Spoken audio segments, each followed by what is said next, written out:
Hamjambo. Mimi naitwa Lofty Matambo kutoka NTV chini ya shirika la Nation Media Group ambalo pia liko na uchapishaji wa magazeti kadhaa ikiwemo Taifa Leo na The Daily Nation. Asante kwa kutualika. Karibu sana Lofty. That's a very interesting name. Asante. He's representing the Lofty idea. Mr. President, you look well, and there are people who've been commenting. One of the first questions that we're told to ask you is, ask the president, what's his exercise regimen, or is it diet? Well, I have, I had an original, fit that ran amok the last 1.5 years or 2 years because we went into elections. And when you have elections, you have a lot of pressure. Sometimes you take out the pressure on food. And you have to do this and that, and you don't have time to go exercise. And sometimes you eat because you don't know when you will find the next meal. So sometimes you overeat. So I decided to cut it down because ile kibarua niko nae si kidogo. So you need to be alert. Ndio kazi iweze kusonga. Asante sana.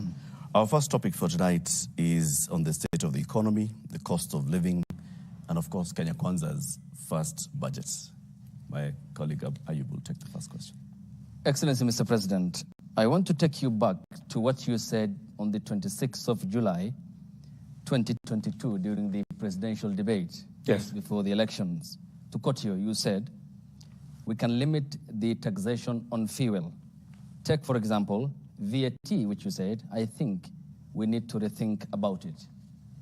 That was the UDA presidential candidate. President William Ruto, months later, is proposing to Parliament to raise it to 16%. Why the double speak, Mr. President? Thank you very much. Let me start this way. And allow me to give you a bit of context. When I came into office, I did 3 things the first day in my office that I had committed to the people of Kenya. Number 1, I made sure that port operations that were unnecessarily moved from Mombasa were returned. Number 2, I made sure that our police have financial independence. Number 3, I appointed the judges that were supposed to have been appointed, and I committed that I will expand the budget of the Judiciary. If you look at the budget this year, we have added an extra 4 billion shillings to the Judiciary. When I came into office, I found a huge crisis of fuel. In fact, before even I came here, immediately the results were announced. Amongst the first people to come and see me were oil marketers. And they told me, we are in a crisis. We are going to have a stock out because we cannot have fuel. Government has told us to sell fuel subsidized, but they haven't paid us. The government owes us 65 billion. So that whole subsidy story you hear, it was just a pledge. So I found that we had a 65 billion shilling subsidy to pay. Meanwhile, our financial situation was very bad. And by the way, that subsidy was accumulating at 15 billion shillings every month. I don't know whether you appreciate the magnitude of that. So when I came into office, I looked at it, and the one thing that I did that in retrospect was the right thing is to have an economic team around me. So we sat down, we went through the numbers, and finally we discovered that there wasn't actually a fuel problem. It was a misdiagnosis. The problem was an economic and much more a dollar problem, because there was fuel that had come, but the oil marketers could not find the dollars to go and buy because government was maintaining an artificial, rate So there were two parallel rates. There was dollar by government, which said was 120. And there was another, if you really wanted to buy the dollars, you had to go and get it at 128 thereabout. So what did we do? First, we reinstated, because it was not a fuel issue, we reinstated the interbank forex market. What did that do? The spread that was between 12 and 15% has now shrunk to between 2 and 3 shillings, or difference. That is point number one. Number two, we went and negotiated for credit on all our petroleum products. So we've negotiated 6 months to ease the pressure on the dollar. In fact, many importers were finding it difficult to get dollars to import raw materials. We have since sorted out that problem. The liquidity around the dollar market has improved. Okay. We've allowed the dollar to find its own level. We are not artificially managing the exchange rate, because managing it artificially costs us money. So we have an issue there. So when I came into office also, I found that we had commitments of 900 billion Kenya shillings on the roads. Yeah, 900 billion. I have tried to work with the various departments, Kera, Kura, Kenha, to try and understand how do we manage this 900 billion. We've tried to cut it down. We've tried to stop some of the roads that have not started. We've died. But we still remain with close to about 680 billion that we have to manage. If I have to complete these roads, I need extra money to do it. And every place I go, I was yesterday in Nyandarua. Communities, people, leaders tell us, we need a road here, Mr. President, we need a road here. We need to finish the Mau Mau roads. You need to finish this. You need to do this. We need an extra road. They were even telling me there's a road called Kinamba to some place. So that whole equation changed. But what have I done? I have said, yes, we're going to increase the VAT by 8% for two reasons. Number one, because having differential rates, one at 8%, others at 16%, poses a problem, an integrity problem. People use it as a loophole to manipulate numbers, VAT in, VAT out. So the advice that my economic team working with Treasury gave was we must eliminate this loophole that people are exploiting, number one. Number two, this 8% that we are adding is going to give us about 50 billion shillings. It will begin to deal with the problem of roads across the country. Okay. But what have I done to balance it out? Because I made a commitment that we need to relook, right? I have removed on the same fuel, as we add 8%, I have removed road 3.5% road development levy from fuel. I have removed 2% of IDF on the same fuel. And to balance it out, because it is the same Kenyan who is going to pay from their pocket, I have removed VAT 8% on gas. And I have removed other taxes that I'm going to explain to you, about 14 other taxes that I have removed to try and even so that we have a balanced budget. Okay. We'll talk about the other taxes as proposed in the finance bill, which will come before Parliament. But you have mentioned that there is a team of economic advisors. You're right. David Ndei has been in your campaign team throughout the campaign before the elections.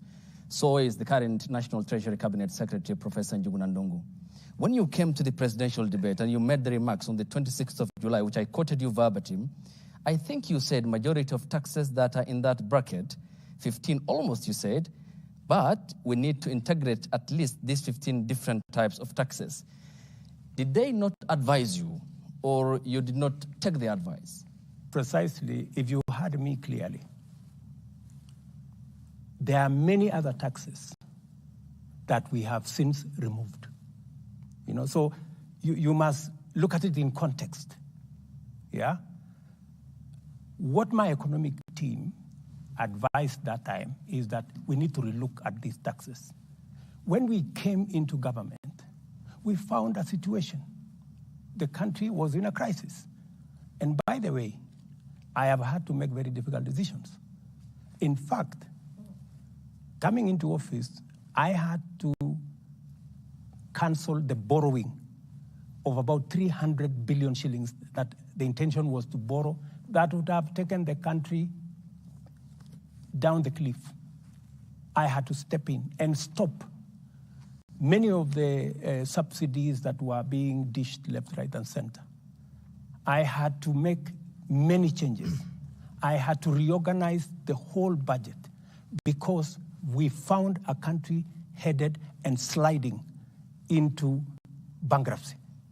And so when you find that kind of situation, you have to deal with the situation with the urgency and with the acuteness of thinking that is required. Okay.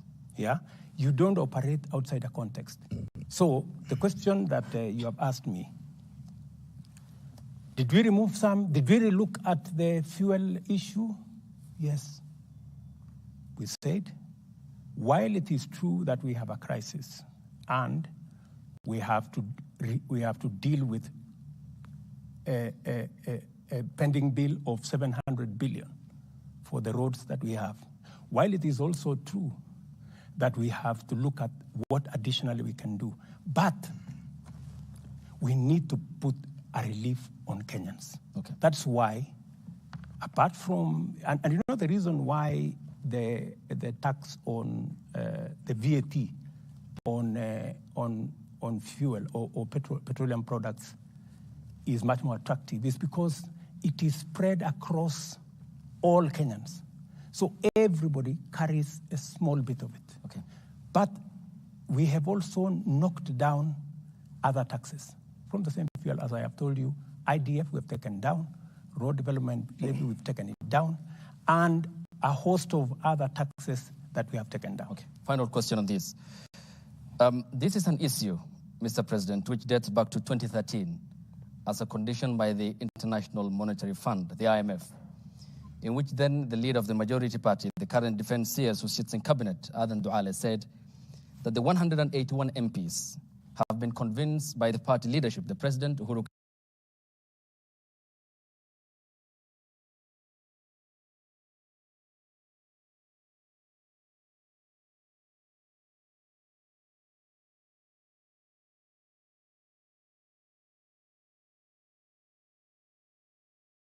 Kenyatta and his deputy, William Ruto, on the rationale of the 8% Kenyan government by the International Monetary Fund. My good friend, the International Monetary Fund does not run the government of Kenya. I do. IMF does not make decisions for the government of Kenya. I do. IMF are our partners. They work with us on our priorities. They work with us on our proposals. They support us where they can. They give us advice where they can, but ultimately, we make the decisions ourselves. And it is not up to IMF to see how to sort out the 680 billion that we have on the road sector. It is not up to any other person. It is up to us. When I get out of this office and go to this village and that constituency and that ward, it is not the IMF that is asked about roads. It is the government of Kenya that I run. So I think there is always this thinking that external factors dictate to us. I think you know me better. Mm-hmm. I can stand up to any pressure from any corner. Mm-hmm. I make the right decisions for our country. Your Excellency, you've said, and this is not just today, even previously, that the Jubilee handshake administration went on an irresponsible borrowing spree. They took loans worth 4.1 trillion shillings in just the 5 years of 2018 to 2022. How much is our public debt today, Mr. President?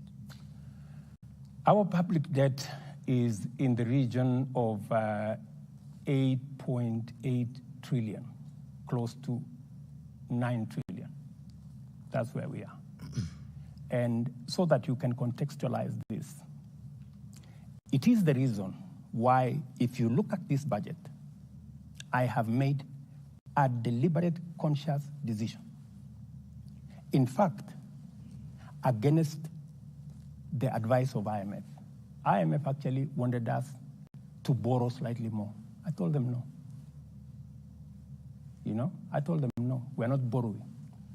And that is why, if you look at the fiscal deficit, the money we are borrowing, we have reduced it from 1.1 trillion last year to 630 billion this year. We have reduced almost 500 billion because I am conscious that we are not in a good place.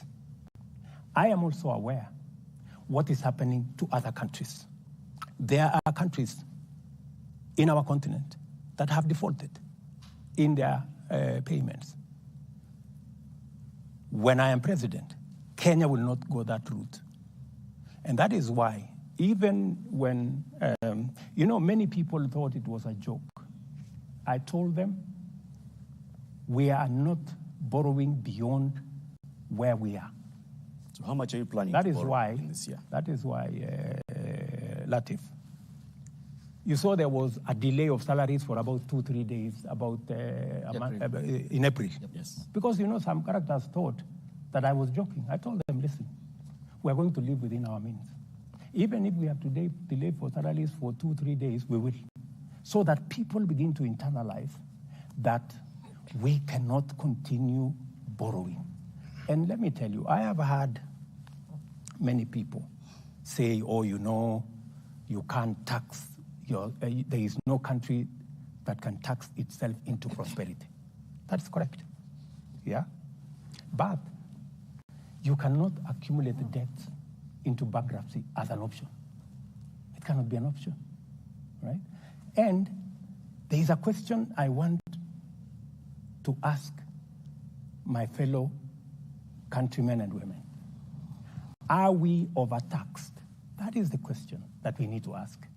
And I want to answer that question. Yeah. Are Kenyans overtaxed? Let me give you the statistics. OECD countries,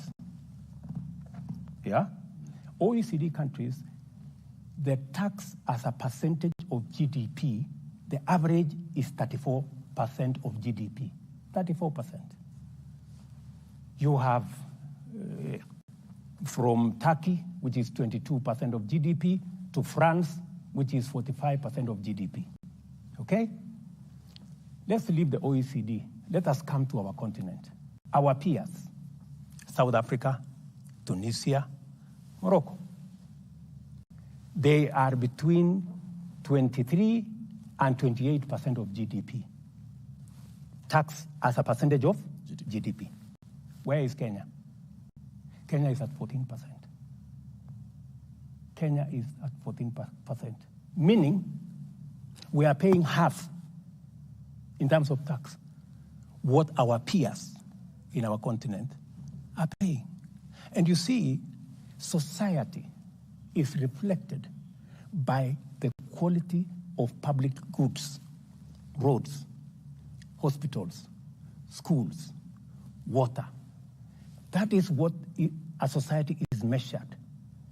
If you will find that if you don't have working schools, if you don't have no running water, if you don't have good roads, you cannot, what kind of society are you?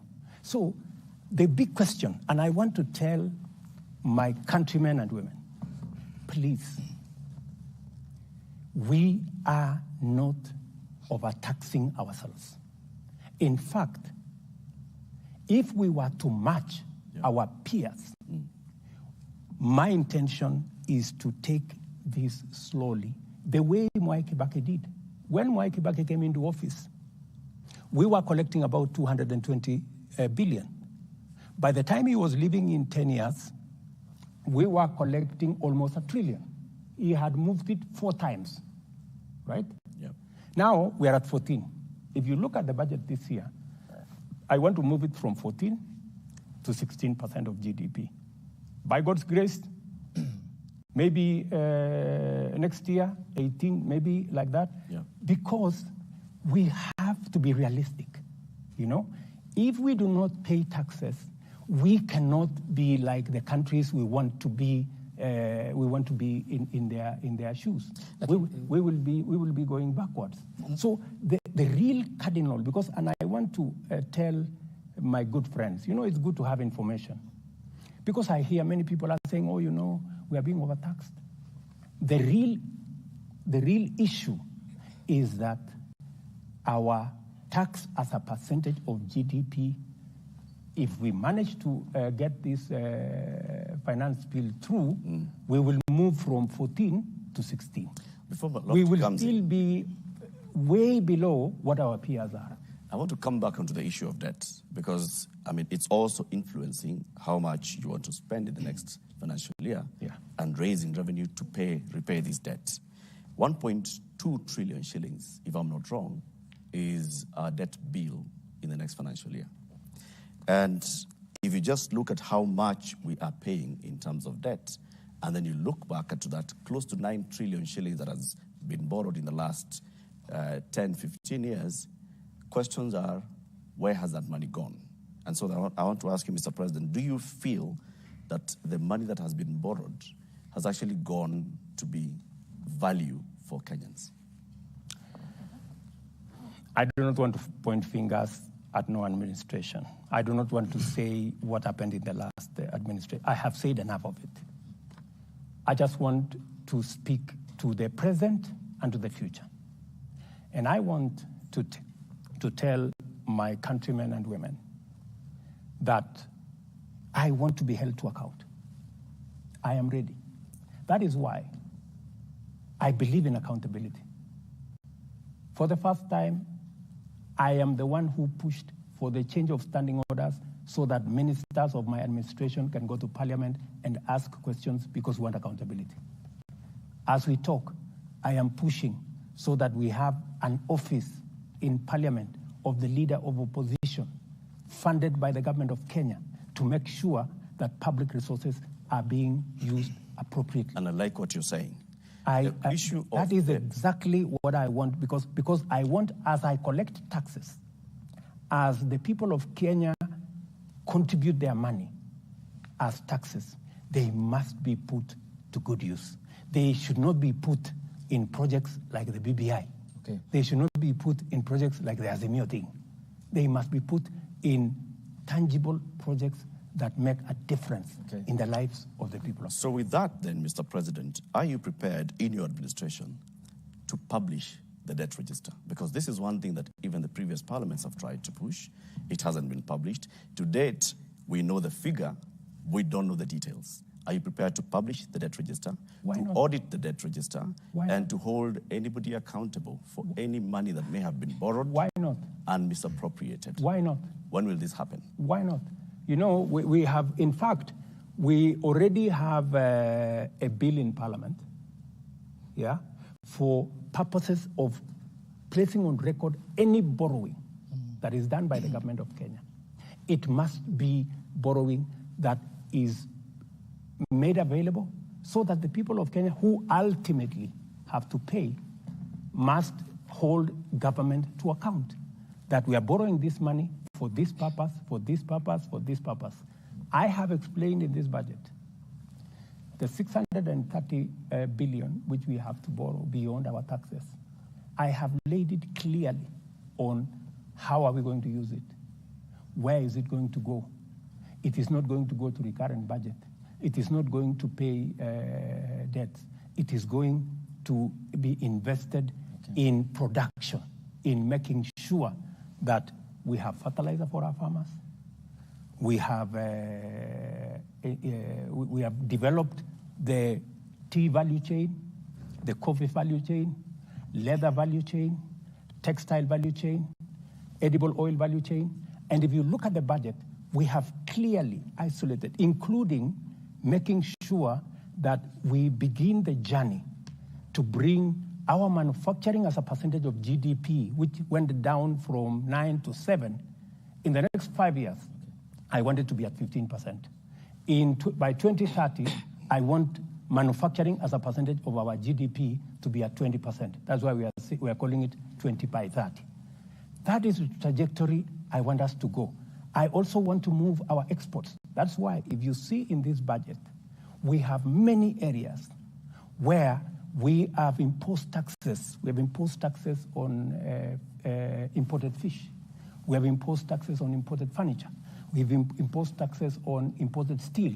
We have imposed taxes on imported cement because we want to grow our own manufacturing capacity.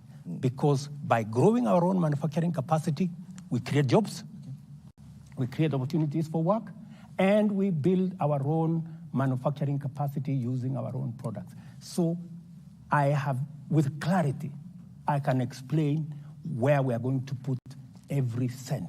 Okay. How we are going to invest in the leather value chain. Mr. President, how we are going to invest in the textile value chain. Nafikiri kwa kufungamana na swali lake nitakuuliza Kiswahili na nitafurahia hapo utalijibu hili Kiswahili. Wakenya wengi wanahisi kwamba Mheshimiwa Rais unazungumza lugha ya mahasla, lakini vitendo vyako na vya serikali yako ni vya mabwenyenye. Hasa ukiangalia katika matumizi. Kwa mfano, ni wiki kadhaa tu, miezi kadhaa iliyopita ilipitishwa kwamba kuna nyongeza ya pesa ambazo zitatumika katika Ikulu, shilingi milioni 93 nyongeza. Ulipokuwa unaingia katika madaraka ulisema kitu cha kwanza utakata bajeti kwa shilingi bilioni 300. Na hii ilikuwa ni kwamba ujaribu kupunguza matumizi ili Mkenya ambaye ni hasla uliyezungumza kwamba ukiweka Biblia chini tu hivi, ikiwa ni tarehe 11 Septemba mwaka jana kabla uapishwe, utaziba mashimo yote ya makateli na kila kitu kitakuwa shwari. Lakini swali ambalo leo Mkenya anajiuliza ni kwamba hakuna pesa ya kuweza kuwaajiri walimu zaidi, haswa wa shule sekondari junior ambao sasa hivi kuna upungufu wa karibia 1048. Hakuna pesa ya kulipa madaktari kwa wakati ufaao. Kaunti ya mwisho kutaka kugoma ni kaunti ya Kisumu. Hakuna pesa ya kuongeza fedha haswa katika kaunti. Kumbuka kwamba ni maseneta wako katika ambao wanaegemea upande wa Kenya Kwanza waliangusha ule mswada wa kuongeza fedha hadi kufikia shilingi bilioni 407, wakaishukisha hadi 385.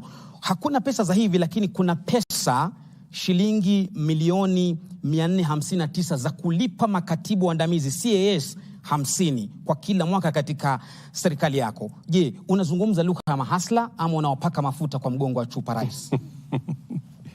Sizungumzi lugha ya mahasla peke yake.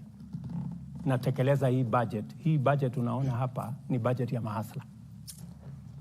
Uniulize kwa jinsi gani? Kwa nini? Yes. Na nilichokitaja ni tofauti na unachosema. Jambo la kwanza, haya mambo yote uliyoyasema, serikali hii wakati nimeingia nimefanya mambo 4 ambayo yanahusikana na mahasla. Jambo la kwanza, nimeweka pesa karibu shilingi bilioni 3.5 kupunguza gharama ya mbolea ambayo inatumika na wakulima wale wa chini. Kufikia sasa, serikali imesajili wakulima milioni 4.5, karibu milioni 5. For the first time, kila mkulima bila ya kubaguliwa alipata mbolea. Leo tumeongeza sehemu ya kuzalisha chakula kwa ekari 1,200 kwa sababu ya incentive ambayo tumetoa kama serikali.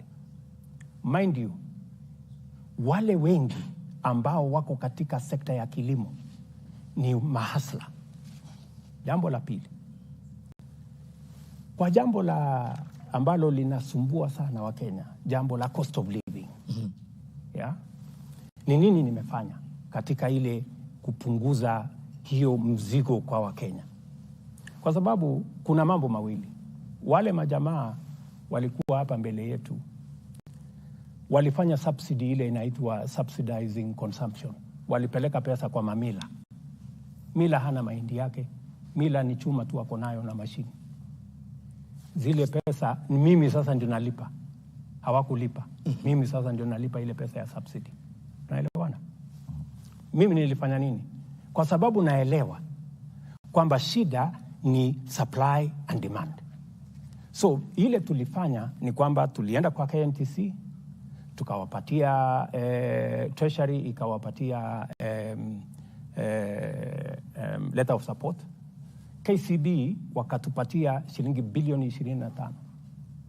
Tukatumia hiyo pesa, sio pesa yetu, ni pesa LC, unapatiwa tu LC. Tukalete mchele, tukaongeza mahindi, tukaongeza mchele, tukaongeza maharagwe, tukalete mafuta ya kupikia. What happened? Ile bei ya unga ilikuwa 230, sasa hii iko 170 ikiteramuka. Bei, nataka uende ucheck. Bei ya mafuta ya kupikia fresh fry kwa mfano ilikuwa 1800, sasa hii ni 1100 kwa kilo 5. Ile kilo 3 ilikuwa 1100, sasa hii ni 750. Sababu gani? Wale makatel ambao walikuwa wanafanya hiyo biashara, wakati walijua, kwa sababu tunajua bei ya hizi vitu kwa soko ya kimataifa, tukawaambia simupunguzeni jameni. Wao sasa wamekuja bei ya chini. No. Without us doing much. Nafikiria hiyo ni mipango mizuri. Sasa nikueleze. Si umeniuliza nafanya nini kwa mahasla. Mahasla ndio hawa wanahangaika na gharama ya. Swali lao kuu mahasla wanasema jinsi unavyokusanya na matumizi yako hayatoi picha ya hasla. Kwa mfano kuachilia kuongezwa fedha ambazo zinatumika ikuluni. Nitakurudi hapo. Na mshahara kama hawa ma-CAS ambapo hadi sasa hujazungumzia kama unakubaliana au la, licha watu kwenda mahakamani kupinga hilo. Mambo ya CAS ni mpango wangu wa serikali. Naam. Yeah. It is my decision. Ya kwamba mimi naona ya kwamba kuna sababu ya wale ma-CAS kuweko. Kwa sababu agenda nilio nayo kusukuma Kenya hii. Leo naibu wangu karibu analala kwa ofisi. Leo yule Musalia Mudavadi unaona amepunguza kilo siku hizi kwa sababu karibu analala kwa ofisi. Mimi ninahitaji wafanyikazi zaidi kwa sababu ile agenda ya kubadilisha Kenya, I need more hands, I need more minds. Lakini wacha nirudi pale kwa mahasla. Wewe umesema ya kwamba ati mambo ya walimu. Je, wewe unaelewa ya kwamba serikali hii imeajiri walimu 35,000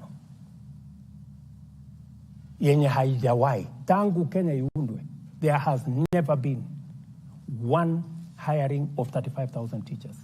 Lakini next year wanasema bado JSS madarasani hakuna walimu. Ni tamu moja sasa wanafunzi waliingia hawajapata walimu hadi sasa. We are hiring another 35,000 next year, next financial year, baada ya hii budget. Kwa sababu mimi naelewa na hii shortage ya walimu, kulikuwa na shortage ya walimu 1,110. Mimi nikichukua watu wa uongozi. At least nimejaribu kupunguza hiyo shortage ya walimu. Hire the biggest number of teachers in Kenya.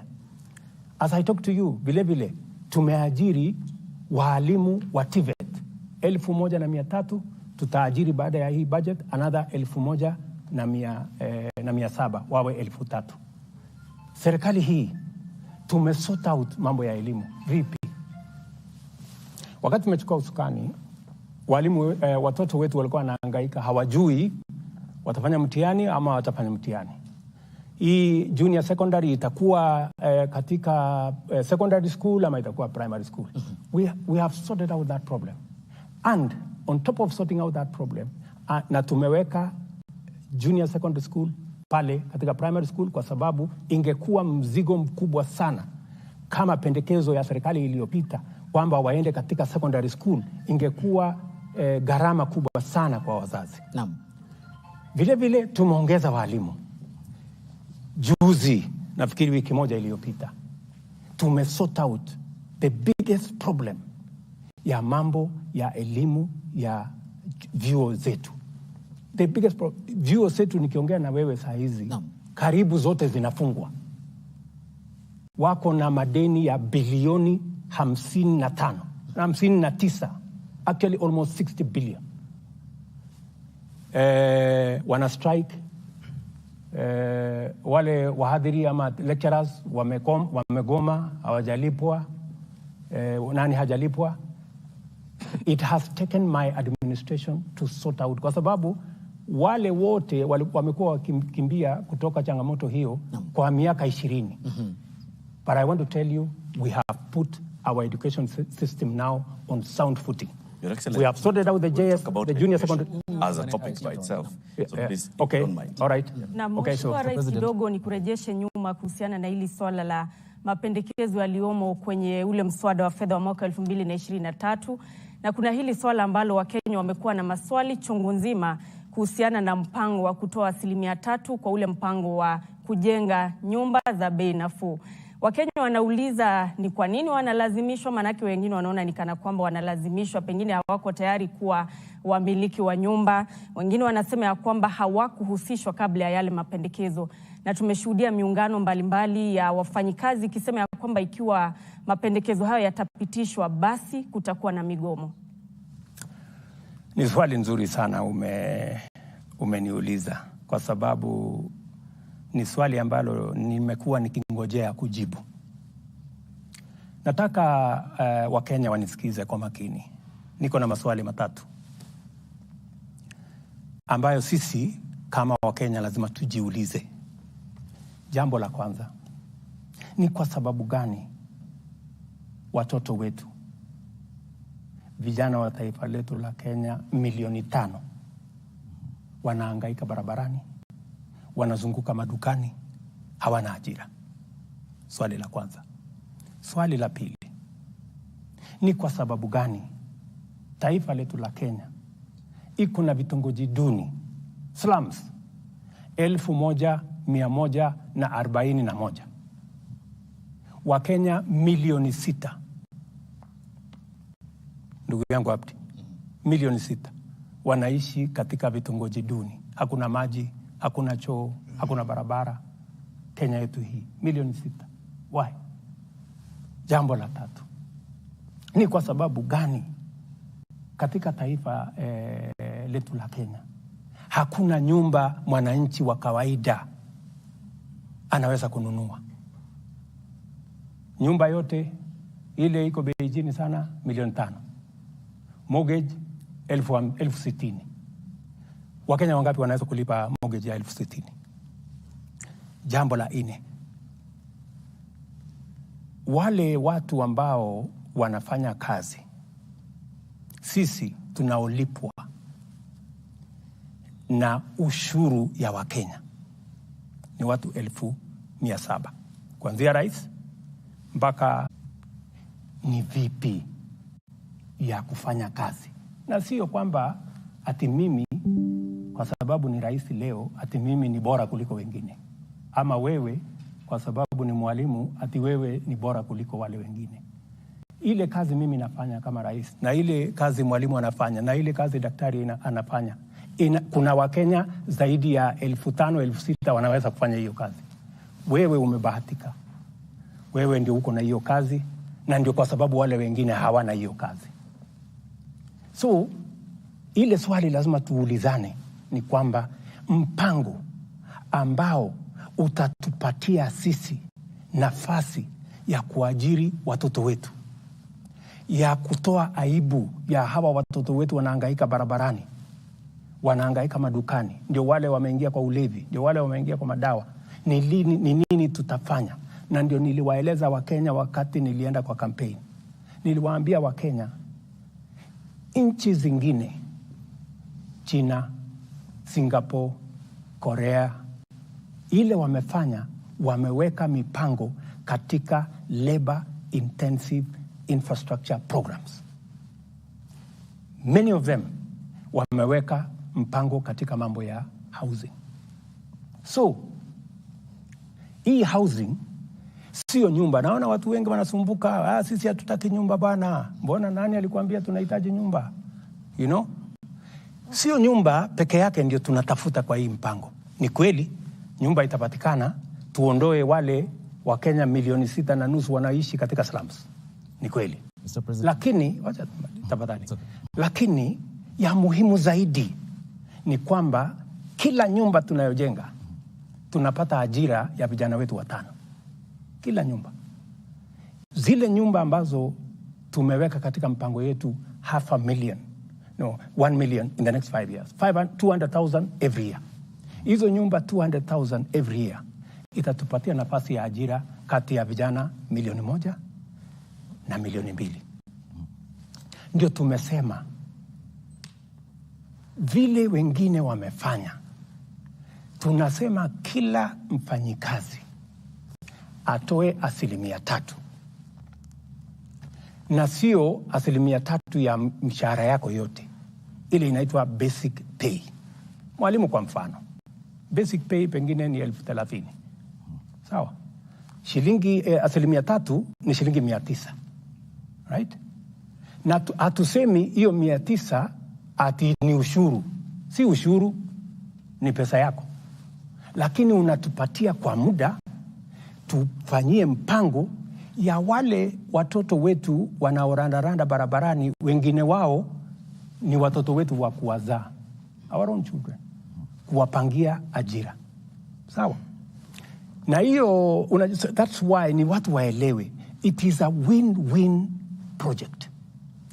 Wewe ukitoa 3%, Abdi, mwenye amekuajiri anatoa 3%. Kumaanisha, na hiyo 6% yote ni pesa yako. Sio pesa ya mwajiri tena, ni pesa yako. Na sio ushuru, ni pesa yako. Tunaelewana? Na hiyo pesa ndio tunataka kutumia kujenga hazina ambayo itatusaidia kufanya mambo 3 ya muhimu. Jambo la kwanza, leo tunajenga nyumba 1% ya nyumba zote zinajengwa Kenya inaweza kununuliwa na mwananchi wa kawaida. Tunataka kuongeza nyumba ambazo zinajengwa ambazo zinaweza kununuliwa na Mkenya wa kawaida kutoka 1% mpaka 50%. Wacha niwaeleze wa Kenya vile hiyo kazi itafanyika. Tuko na mipango miwili. Tuko na yenye tunaita social housing. Tuko na ingine tunaita affordable housing. Social housing ni kwa wale watu wa mapato yao ya chini. Tunasema yule mtu ambaye anaishi Kibera, yule mtu ambaye anaishi Mathare, yule mtu ambaye anaishi Kisumu Kondele, yule mtu ambaye anaishi hapo Kakamega ama anaishi Murang'a ama anaishi Kiambu, ambaye analipa rent kwa ile nyumba ambayo haina choo, haina taa, haina maji, shilingi 2,500. Huyo mtu na 2,500 yake tunataka kumjengea nyumba, atalipa shilingi 2,500 kwa nyumba ambayo iko na maji, nyumba ambayo iko na facilities, iko na kitchen, iko na choo, na analipa shilingi 2,500. Wakenya watataka kuniuliza, Bwana Hasla, hiyo nyumba iko wapi? Nataka ni munipatie nafasi niwapeleke hapa Soweto. Okay. Kibra. Soweto A. Pale kuna kiongozi ya wamama, kuna kiongozi ya hiyo Soweto A anaitwa Mama Shiro. Alikuwa anaishi kwa nyumba haina choo, haina maji. Leo anaishi kwa nyumba ambayo analipa 2,500 na ni nyumba ya ghorofa. Ako kwa flat yake. So, what am I saying, my friend? I am saying, kwa wale ndugu zetu, we have a duty. Kwa sababu wengi wao wanauliza kusema, how is it my business? Inanihusu nini? Kama yule hana kazi, inanihusu nini? Kama anaishi kwa slum, inanihusu nini? My friends, mimi nataka niwaambie inakuhusu, kwa sababu yule unamdharau ndio analipa ushuru, wewe ukapata mshahara. Number 1. Number 2, yule ambaye unamdharau, huyo pengine ni ndugu yako, pengine ni dada yako, ama ni Mkenya mwenzako. Jambo la 3, hasara yako ni nini? Kwa sababu ukitoa 900 kama ni mwalimu, tunakuongezea 900 kama serikali, kama mwajiri wako. Ya? Usipotoa 900, hatukupi 900. Lakini ukitoa 900, tunakupatia 900. Alafu, kama huhitaji nyumba, baada ya muda, miaka 7, ama ukitaka kwenda retire, tunakurudishia pesa yako kama hujatumia kununua nyumba, na tunaongeza interest. Kama unataka kutumia kwa njia nyingine, unaweza kumpatia mtoto wako akatumia kununua ile nyumba. Okay.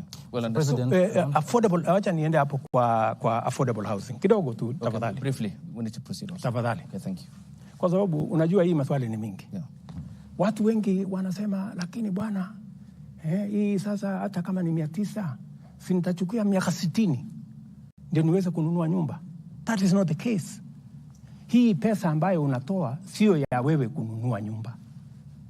Pale tukishajenga manyumba ya kutosha ambaye wewe unaweza kugharimu kwa ile mshahara yako, uko na, tunajenga nyumba ya 2,500, 4,600, 8,000. Ile the most expensive house tunajenga ni karibu 12,000, 3-bedroom house. So tunasema hivi, ile pesa ambayo tunaweka pamoja ni kutupatia uwezo ya kuleverage kwa hiyo pesa. Kama ni bilioni 5, tunaweza kuitengeneza kiuchumi iwe mara 5, mara 7, tuweze kuitumia kujenga manyumba. Hii manyumba itatusaidia kwa wale wanaishi katika vitongoji na hata wale wengine wote ambao wanalipa rent. Badala ya kulipa rent, wewe utaingia kwa nyumba ambayo badala ya kulipa rent utalipa mortgage. Okay, Mr. President. Unaelewana? Yep. Wacha nimalizie tu kidogo. Okay.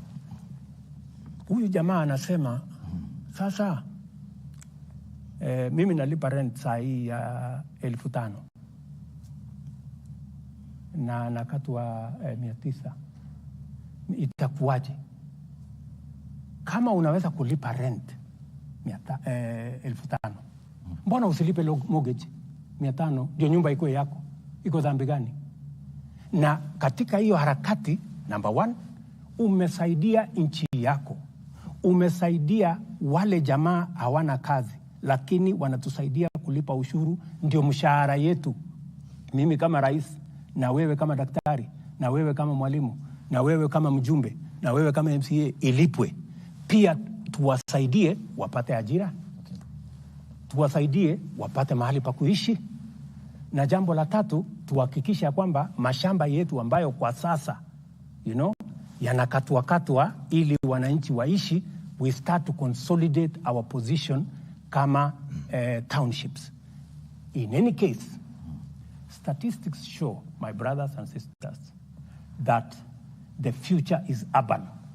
By 2050, 68% of people will be living in towns. So we have a choice. Are they coming to live in slums when they come to, because they will come? Okay. Or are they going to live in decent houses? Thank you. Mr. President. And if they are going to live in decent houses, we have to engage in this win-win program. Okay, in Mr. this program, just allow me 1 minute. In this program, because it is very important to me, okay, and it is very important to every Kenyan. And I want every Kenyan to understand why they have to contribute 3% of their salary. It is not that it is a tax. It is your money, my good people. Okay. And we are going to double that money using your employer. And you are going to get that money with Really, you're interest. passionate And about you are it. going to support us. You are going to help us to employ the millions of young people, including your sons and daughters, in give them time for the money. questions now, You Mr. have, President. and Mr. President, you have a very ambitious plan. Thank you. The housing plan. My question is, you're saying that those lucky enough to secure jobs will be contributing to this fund so that you cushion, the most vulnerable in the society. We have millions of jobless Kenyans out there. Don't you think theirs could be an earning problem and not a saving problem? Because now, if you say theirs is an earning problem, yes, not a saving problem. So even if you make these houses very, very affordable, some of them cannot even afford that 2,500. And then my question too on that, if I'm already paying for mortgage, why should I be free to the fund? Very good question. If you are paying a mortgage, nothing stops you as somebody who is employed. Yeah? Number one, contributing to this fund. Because it is not a tax. It is your money. What you are doing, you are playing your patriotic duty. Because out there, we have millions of young people who get out of school every year. It is our responsibility, me and you. Why is it our responsibility? Because they are the taxpayers that end up paying our salaries, right? And it is our duty also to see how we can help them in a small way. And you have said correctly that their problem is employment. Precisely. That's why I'm saying these 5 million characters, our children, getting out of school. Don't you think it is a decent thing? Don't you think it is the right thing to participate in an exercise that helps our country, our young people, instead of engaging in crime, in abuse of drugs, to be part, to get a job? By the way, in the last 8 months, 8 months, I have launched the construction of 36,000 housing units in Kenya. Yeah? I went to Homa Bay. Last Friday, I was in South B here at the Bellevue, where they are building, I think, 2,000-something houses. I will be going to Makongeni, hopefully in the next maybe 3-4 weeks or 1 month, to launch another 30,000 houses. The 36,000 units, there are close to 100,000 young people today working in those sites. Engineers, quantity surveyors, plumbers, electricians, carpenters, masons, all manner of people, including the women who sell food. Okay. It is a whole ecosystem. I was very amazed in South B. A group of women were saying, sisi tunaitwa protein. Sisi ndio tutakuwa tunauza chakula hapa. Bwana President, tunataka uhakikisha kwamba hii watu wasilete watu wengine. Because you see, it is a whole ecosystem. And I want to ask my countrymen and women, those of us who are employed, please, let us not hold in contempt those who don't have jobs those who are not. You say it's not a tax. It is not a tax. What is it? It is a contribution you are making, because if it was a tax, tax, it goes one way. You never get it. This is not a tax. Okay. Why it is your money. Okay, why then, Mr. President, if it's not a tax, if that bill hypothetically says passed by the National Assembly, it's legally binding? Yeah, of course. It's not a tax, you said. It is not a tax. Why would I contribute? And if I don't want? That's what the law says. But why are you passing it? Yeah, the question I'm asking you is, are you saying, Abdi, that you don't think it is your business to contribute to the employment of the unemployed Kenyans? Okay, it's the responsibility. It is not your Kenyan business. Government. Okay, hang on, Mr. President. Who is Kenyan government? Kenyan government is me and you. Hang on, Mr. President. You saw the mandate of the Kenyan people. Exactly. There is a represent. We can't represent all of us. Yes. I worked hard for my money. Yes. You said it's not tax. But there is a bill in Parliament. If it's passed, it's legally binding. Why would I make a contribution for others to succeed? It's your business as the government. You are the head of state. You have the responsibility. You have the mandate. That's why the Constitution gives me the power to tax. But it's you who is leading the government. That's why the Constitution gives me the power to sign things into law. But okay. So I am simply doing my job. Mr. President, let's get the specifics very clear. Yeah. It's a very simple issue. Yes. You are saying it's not a tax. It is not a tax. That's the Commander-in-Chief saying. Yes, it is not a tax. Hang on, let's go step by step. Yes. There is a bill that will come before Parliament. Absolutely. Hypothetically, let's say it's passed. If it's not a tax, why would I contribute? Because it is the law. The law, Mr. President. Once it is passed, it is the law. Okay, meaning then it's a tax, and you understand it's a tax. Yeah, once it is passed, it is the law, and you have to contribute. Let me ask you. One rider, Mr. President. Let me ask you. Just allow me. Let me ask you, Abdi. Do you know that today you contribute 6% of your salary to NSSF? Correct. Why? It is not a tax. Mr. President, okay. Hang on. On that, Mr. President. Okay. It's the same thing. Okay, hang on, it is the law. The Okay. issue, though, Okay. the issue, though. There is the NHIF question, Mr. President. Yes. Which you have passionately talked about. I am very passionate about it. Which is still, again, because you have cherry-picked on the NSSF, but there's the NHIF component, which I still pay for. Yes. You pay for as well. Yes. But then what's the point of contributing to the NHIF program, yet I go to the hospital and I only get paid for the bed? Precisely. That is why I want to make NHIF work. You know how I'm going? I'm working on it, by the way. It is in the works, and it will be part of this exercise. What I have done on NHIF, and I have a good history, long history with NHIF. When we came into office in 2013, there were only about 3 million contributors on NHIF. And by the way, NHIF works. I was in Thika, Kenyatta Referral Hospital. Teaching and Referral Hospital. Teaching and Referral Hospital. And the doctors there spoke about NHIF in a way that inspired me. How NHIF has helped many people who would otherwise have not been able to get medical service. What I'm doing with NHIF is exactly what I said. And by the way, Hussein. Ayub, Ayub Abdi. By the way, this housing plan, I talked about it in the campaign everywhere. And I promised the people of Kenya, if you elect me president, this housing thing, I am going to use it to get jobs for our young people and to remove Kenyans from slums. So it is not something that I arrived in office and I started. If you read the manifesto of Kenya Kwanza, it is a big chapter. In fact, I was asking some of the MPs that were trying to say, oh, you know, I asked them, when me and you were standing on the podium and told the people of Kenya, elect us, we are going to arrange for housing so that you thought it was a joke. It was not a joke. Na Mheshimiwa Rais, tukisalia katika... So that's where we are, Abdi.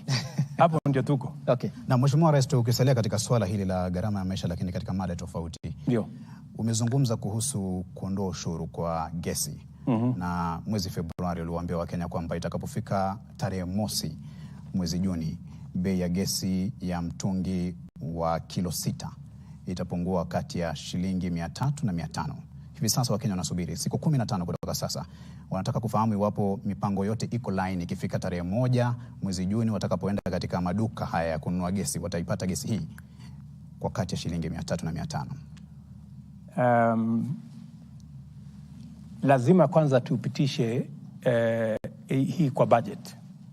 You know, sio lazima tutoe gharama ya tuondoe. Kwa sasa hakuna njia ya kuondoa ushuru mpaka budget ipite. Kwa hivyo huwezi kuhakikisha kwamba ikifika tarehe 1 Juni. Tarehe 1 Juni haiwezekani. Mpaka pengine kama ulivyosema awali. Mpaka tutapitisha hii mswada pale bunge ndio tuweze kuhakikisha kwamba tunateremsha hiyo bei. Kwa hivyo ni muhimu kwamba Wakenya kuna mabadiliko. Kuongeza kwa kama tungepitisha hii jambo kwa supplementary budget. June ingewezekana. Lakini tulijaribu kuisukuma kwa supplementary budget, ikawa haiwezekani kwa sababu ilikuwa inatubidi tubadilishe sheria fulani. Ndio tuhakikisha kwamba hilo tendo inafanyika. Sasa tumeipanga vizuri. Tumehakikisha kwamba hiyo iko katika budget yetu, umeona waziwazi. Na vile vile tumesema tutachukua ile pesa ambayo tunatumia tunaokota ushuru kutoka mambo ya kerosene. Yeah? Tutaitumia kusecuritize. Ndio tupunguze gharama ya mtungi ya gesi. In fact, tunaongea na market.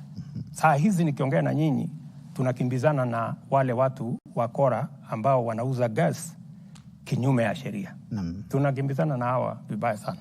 Kwa sababu we have to remove all the illegal fillers because they are destroying this market and they are undermining our efforts. Na unaweza kuhakikishia Wakenya kwamba budget tukipitisha,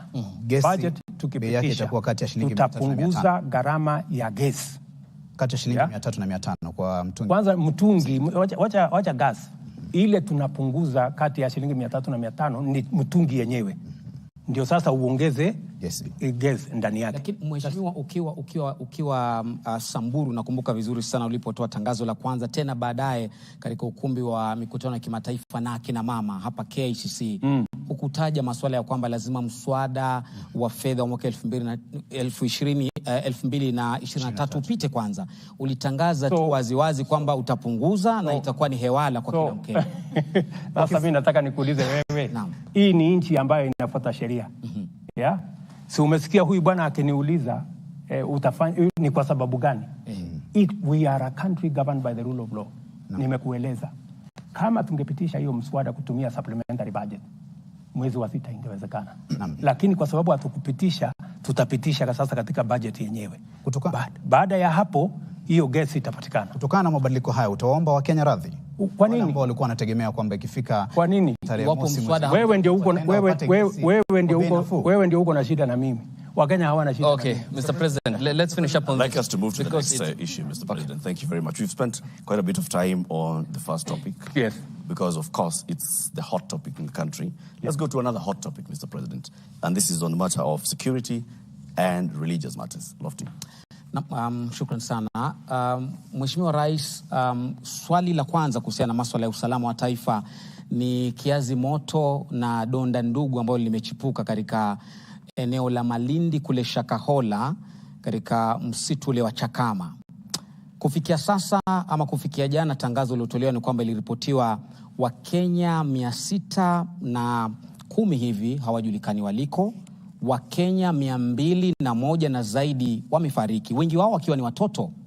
Na swala hili si geni ama halikuchipuka tu mwezi jana ambapo wanahabari walitangaza, lakini mhusika mkuu ambaye ni Paul Mackenzie alipoondoka Furunzi Malindi kuelekea Shakahola ulikuwa mwaka 2019. Mwaka 2020 Mheshimiwa Rais, mwaka 2021 serikali kimya, mwaka 2023 hadi wanahabari walipotangaza, na maafa ndio haya. Wewe kama amiri jeshi mkuu ambaye unakaa katika kamati ya usalama na kupewa kinachoendelea na ujasusi wote, huoni kama umewafeli Wakenya? Na Wakenya wamenituma nije nikuulize, kwa sababu ya idadi hii, basi unapaswa kuwaomba msamaha leo kabla ya kujibu swali lolote la Shakahola mbele ya wanahabari hawa. Unaweza kuomba msamaha wa Kenya kwa kupoteza nyoyo 200 na wengine 600 hawajulikani waliko? Pale kuna utepetevu katika upande wetu wa serikali, na inapaswa mimi niombe msamaha, kwa sababu Wakenya 210 tayari wamepatikana katika makaburi. Tuko na shirika la upelelezi, tuko na shirika la ujasusi, tuko na askari polisi, tuko na assistant chief, tuko na wazee wa nyumba 10, tuko na wale wote ambao wako kule. Hapo kumetokea makosa, na siwezi kusema ya kwamba kuna vile tunaweza kukwepa lawama. Tuko na makosa, na kwa sababu kuna makosa, ni vizuri tuwaombe Wakenya msamaha kwamba jambo hili lilitendeka tukiwa na serikali. Nikishasema hivyo,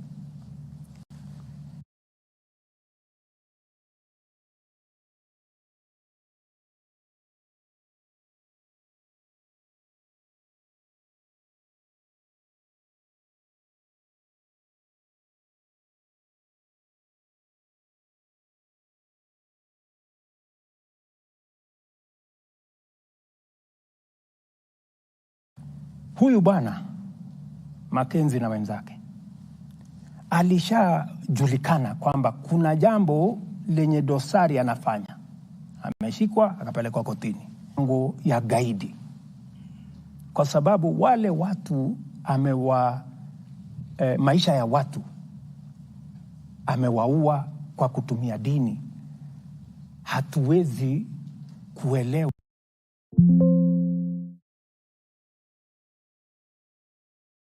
ni vipi, lakini nimeambia taifa ya kwamba hii jambo, na ndio nimeweka jopo mara mbili.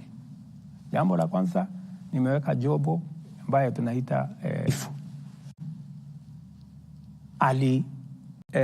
zembea kazini, ndio haya mambo yakatokea. Na huyu bwana washirika wake ni nani? Haya makaburi yaliendelea vipi? Hii mambo yote yalitendeka vipi? Hiyo ni ya kwanza. Ya pili, nimeweka pia task force ya watu ambao wengi wao ni watu wa dini. Kwa sababu dini ni mahali ambapo tunapaheshimu sana. Sisi wengine wetu ni Wakristo, tunamwamini Mungu. Na tunaamini dini ni mahali ambapo watu wanakimbilia wakiwa na matatizo na mashaka. Lakini pale wahalifu na watu wenye nia mbaya na watu wa mauaji kama vile Makenzi na wenzake wanapotumia dini, ni vipi tutazuia jambo hili lisifanyike tena katika taifa letu la Kenya? You know? So I am not taking it lightly. You know, I am taking responsibility that as president, this should not have happened. And certainly, some people who are responsible for this failure on the part of government will have to give an account. Because it should not have happened when we have all the agencies. We have our intelligence, we have our CID, we have the chiefs, and all the other people in the whole of that ecosystem. We should not have allowed this kind of thing should never have happened. But it has happened. We have to take responsibility. No. Yeah? And the promise that I am giving to the people of Kenya is that we will get to the bottom of this matter. Okay. And I am also giving them my commitment. I know there are people who are jittery about. They are saying we should not regulate the church. And that is correct. We should not regulate the church. No. The same way we should not regulate the media. No. Let us have an institution that self-regulates.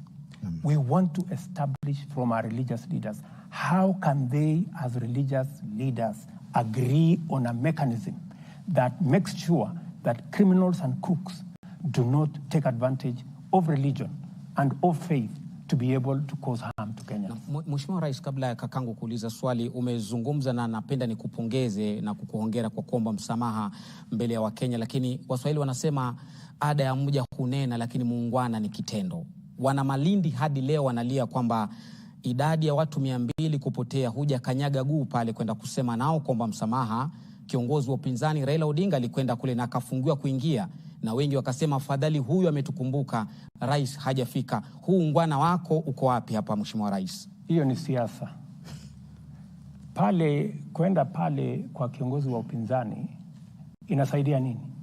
Yeye si mjasusi, yeye si askari, yeye si daktari, hajaenda kufanya ile kazi ya kutoa miili. Ameenda kufanya nini? Askari walisema pale kwa sasa ni crime scene. Yeah? Wale ambao wanatakikana pale kwa sasa ni wale watu ambao wanahitajika katika hiyo shughuli. Wale watu wataenda kufanya forensic work, wale madaktari, wale wapelelezi ndio wako pale. Wakishamaliza ile kazi, yeah, ndio tutapata nafasi. Wakishamaliza ile kazi ambayo inaambatana na sehemu yao kama professionals wa hiyo field. Ndio sababu hata yule bwana aliambiwa, bwana, hapa ni kuna wenye wanakubaliwa kuja hapa kwa sasa. Lakini tumezoea kama Wakenya, kila jambo siasa. unajua sasa mimi nimekuja hapa. Kama huna ya kufanya pale, unaenda kufanya nini? You know? Kwa sasa mimi nimechukua nafasi yangu, nimetuma kila mtu. Waziri wangu ambaye ni wa usalama ako pale, every 2-3 days he's there. Lakini pia wewe utakwenda make sure pale mambo ya hayo yote yatakuwa yamemalizika, the place has been declared it's no longer a crime scene, I will go to Malindi. Okay. Na Mheshimiwa Rais, kutokana na uzito wa suala hili la maafa ya Shakahola ambayo kwa kiasi kikubwa sasa yamekuwa gumzo, uliyataja maafa haya sawa na ugaidi ama sawa na tukio la ugaidi. Hata kusema kwamba ni sawa na tukio la ugaidi, uliyasema kwamba huu ni ugaidi. Lakini kulingana na jinsi mnavyoendesha taratibu hizi za kuchunguza na mashtaka, hamuonekani kuyapatia uzito ambao unaendana na swala la ugaidi. Kwa nini? DPP amekuwa pale, DCI amekuwa pale, mkubwa waziri mwenyewe amekuwa pale. We have close to, I think, 150 different officers in Malindi. In fact, we transferred all the other officers from Malindi, the ones that were there before, so that we have a clear picture of what to do in that scene of crime. So we have taken it as seriously as it would get. I think my Minister for Interior has been there 5 or 6 times. I have told you he's there every 2 or 3 days. Doesn't that show, doesn't that tell you we take it seriously? I have also appointed a Judicial Commission of Inquiry. I have also appointed a task force to look into all the matters, so that we are not only looking at the crime itself. Okay. We have men there doing that. We are also looking at accountability, because that is what the Judicial Commission of Inquiry is going to come with. And we are also looking at how do we prevent this from happening again by appointing a task force. Okay. So if there is something in the level of seriousness, yes, Mr. President, we have taken it very seriously. Mr. President, just to be clear on this, tonight you have mentioned my fellow countrymen and women. Yes. On many occasions. Yes. Your fellow countrymen and women, the Kenyan people, want to understand why the government has locked out the media in Shakahola. Question number 2, because the media has been locked out, your fellow countrymen and women want questions answered. Because you're the commander-in-chief and you get raw intelligence and briefings every morning here at State House. What exactly is the true picture of Shakahola? If it was meant for the media, you know, Abdi, even if you went to Shakahola, would you go and film the graves and bodies that are disintegrated and take it to the people of Kenya? Would you do that as a responsible journalist? There are ethics that guide us. We can't do that. Yes. But why the blanket? There is absolutely media blackout? There is absolutely, the scene that is there is not a scene to report. Yeah? The scene that is there is not a scene to report. And my friend, what would be there to hide about graves and dead people? Surely. Tell us the true picture now. Because you get the intelligence, isn't it? I get the intelligence. And you label yourself as But do you know why there is intelligence? Yes. There is intelligence because there is a limit as to how far you can go with intelligence. If intelligence was meant for the media, it wouldn't be intelligence. Okay, not the media per se. It's the Kenyan people who want answers. But you are the media. Hang on, Mr. President. There is a way I am going to communicate to the Kenyan people when the time comes. It's through us, the professionals in the media. That's why here we are tonight. You speak to the Kenyan people about a raft of issues. Now, the Kenyan people want to understand the concerns that they have about Shakahola. Can't you tell them, the sovereign people of the Republic of Kenya, about the truth? When the time comes for me to speak about Shakahola, I will to the people of Kenya. When is that going to be? As it is, the people of Kenya will get information from the officers on the ground to the extent that that information can be shared. But it is not fair and it is not right, Abdi, for you to tell me that I come and broadcast intelligence information. You know that's not possible. Probably, even if you try how. Mr. President, I just want to ask you this. You receive intelligence briefs, like my colleague Ayub says. We've seen people in this country being profiled on the basis of their religion. I have to ask you this, Mr. President, and I'm sure Kenyans would want to know. You've admitted that there was some complacency from security organs. Had this been done by another denomination, would we be talking about the same thing? Yes, we would. I have always refused the blanket condemnation of any religion. That is why when, for example, Alamin Kimathi was profiled and taken to as a terrorist and taken to Uganda, I am the one who went to speak to Museveni because I know Alamin Kimathi. And it is me going to talk to him. And Alamin Kimathi is a Muslim. I received him here at the airport after he was released. Because we must not allow, the same way I will not also agree that this incident is used against all the churches and all the religion. We must treat this, as I said today, as a terrorist, as a criminal, and he bears individual responsibility. But beyond that, because the name of religion has been used, that's why I have taken the extra step to ask religious leaders. We do not want another incident of this nature. So let us speak to ourselves. Let the church, let the religious bodies, let the Muslims sit down as religious leaders and come up with a self-regulation mechanism, the same way you guys in the media have a self-regulation mechanism, so that you avoid, because there are rogue journalists. True or not true? Yes, they are. They extort money, they do what, and they are reported to the Media Council, your organization, and their steps are taken, right? So we're asking that should be from where I sit, but I am waiting for their recommendation. If they tell me there is a different way of doing it,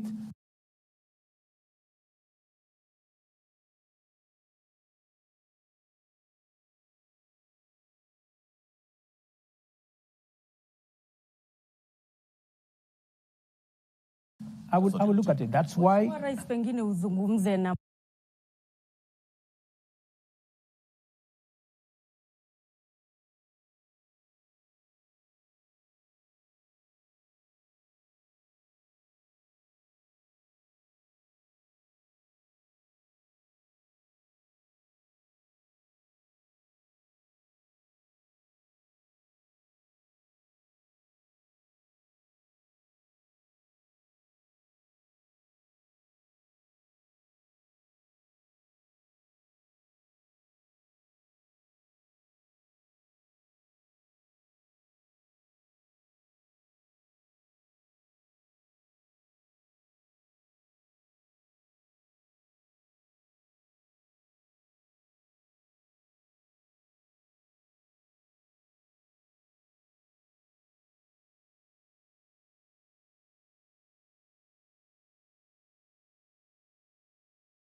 Kenya, manake hili ni swala ambalo tulishuhudia wakati ambapo watu walikuwa wakiokolewa pale. Kuna wale hata walikuwa wanakataa, wanasema ya kwamba wanataka kuniua, kumaanisha ya radicalization in terrorism, radicalization using religion, radicalization using politics is dangerous because it leads people to make irrational decisions. And we must always be careful. Right. And that is why I have said, because this incident is serious, I would want to listen to religious leaders, religious professionals to tell us how do we make sure that Kenyans, innocent Kenyans, are not radicalized using pulpits or religious doctrine, because what the likes of Mackenzie are doing is what Al-Shabaab are doing. One using the Bible, the other one using the Quran. And we must deal with that situation because it is a real situation, and we must deal with it. Mr. President, just as we wrap this up, you've admitted that, yes, there was complacency. 600 people missing. That's a huge number. Someone somewhere must have known. What degree of complacency are we talking about? And are we going to see heads rolling? Oh, yeah, because, and that is why I have a judicial, because the Judicial Commission of Inquiry will put people to account. The chief will have to account. The intelligence officer will have to account. The CID officer will have to account. Or the whole chain has to account. So people will be held to account because this is not a simple matter. Thank you, sir. I want to take us back to, an issue that is of great public importance and interest, and this is with regards to the cost of living. Like you said, this is a hot issue, a hot potato issue. You have said, and you've been saying this recently, that before you took office, the cost of unga was at a certain price, beyond 200 bob. And since then, it has actually been coming down, and it's come down to the latest figure I heard you mention yesterday was about 170 shillings. Where is this 170 bob unga? And what specific interventions of your government are you crediting for that? What did we do? To sort out the cost of living issue, there are two things. Increase production. That's why we're working with the farmers to increase production.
The figures from the Ministry of Agriculture as at the end of April was that 90,000 metric tons of maize had been imported.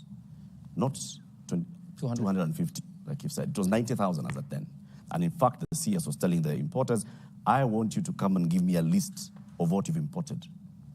So it's clear that the Ministry of Agriculture is not aware of how much has let me or is not in control of how much is coming. Let me give you the numbers. The Ministry of Agriculture gave importers. When I realized that the importers were not getting very far, I looked for millers and I sat with them here. I told them, you are the people in this business. Can you reach out to your suppliers whenever you don't have? That's how the Ministry of Agriculture brought in the millers. It was because of that frustration, because the people that had been given the license to import failed to import. So we had to take the second queue. And I want to tell you, we have very patriotic millers, who have worked with us now. They have imported, the one I know directly, 100,000 metric tons. They have on the way another 100,000 metric tons. I don't know how far since those numbers were released the ministry has gone with the other millers, with the other importers. So we had to use a double-pronged approach, because when you find that one is not working, you have to think. How much more do you need to do to bring the price below 150 to 100? That you cannot in the short term. No, there is no short term. You cannot do it on short term. You have to be realistic, because the cost of maize worldwide because of the dollar situation, is high. Yeah? The only sure way, my good friend Latif, the only sure way to reduce the cost of living, to reduce the cost of food, is through production. And production, he has a question. Yes, tell me about. Well, Mr. President, there's a survey that was done by the Central Bank of Kenya that shows only 29% of farmers have received the government subsidized fertilizer. We're talking about over 70% of Kenyan farmers who've not been able to get the subsidized fertilizer. We also have issues of decentralization. Some farmers have to travel for long distances. For instance, from, let's say, Embu all the way to Kitale, fertilizer. That's not true. My friend, that's not true. It is true. It is true. No. There is no farmer from Embu that goes to Kitale. Please, Eric, please. No. Your story is fake. It's not true. Mr. President, though, 70% of farmers are yet to get the government-subsidized fertilizer. What do you make of that? That statistic is wrong. Yeah. I have the numbers. How many? And I monitor the numbers. By, I think yesterday, actually I have it on my phone. I monitor every day. It is on an app. It is not possible for anybody to lie to me. What percentage? By yesterday, we had done 2.7 million. Yeah? Actually, farmers had paid by yesterday 9 billion, meaning we had almost spent about 6 billion of government money on fertilizer subsidy. And by the way, it is the first time, and I want you to bring a farmer on TV to say that they didn't get subsidized fertilizer and that they had to travel from Embu to Kitale to get fertilizer. Na Mheshimiwa Rais, tuzungumzie hili la siasa kidogo. Hiyo jana ulionekana kinara wa muungano wa Azimio Raila Odinga katika mazishi ya Mukami Kimathi, na baadaye mkakuwa pamoja katika uwanja wa Kasarani katika mashindano haya ya Kipkeno Classic, na mlishiriki jukwaa moja mkakosoana kwa heshima.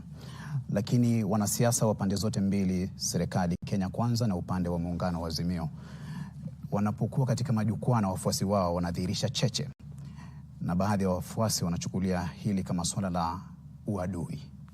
Utawaambia nini? Na zaidi pia ulisema kwamba unajua hatma ya maandamano ya Raila Odinga. Je, umeanza kushughulikia hiyo hatma? Kwanza pale tulikutana ni mahala pa mazishi,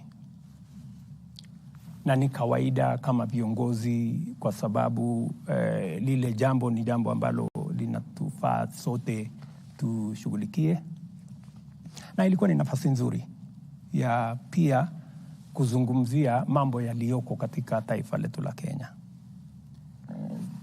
Pale kiongozi wa upinzani alisema vile aliona, akasema punda amechoka, akasema mimi siambiwi ukweli, ushuru nisipandishe, na mimi pia nikachukua muda nimueleze, na akasema ananijua.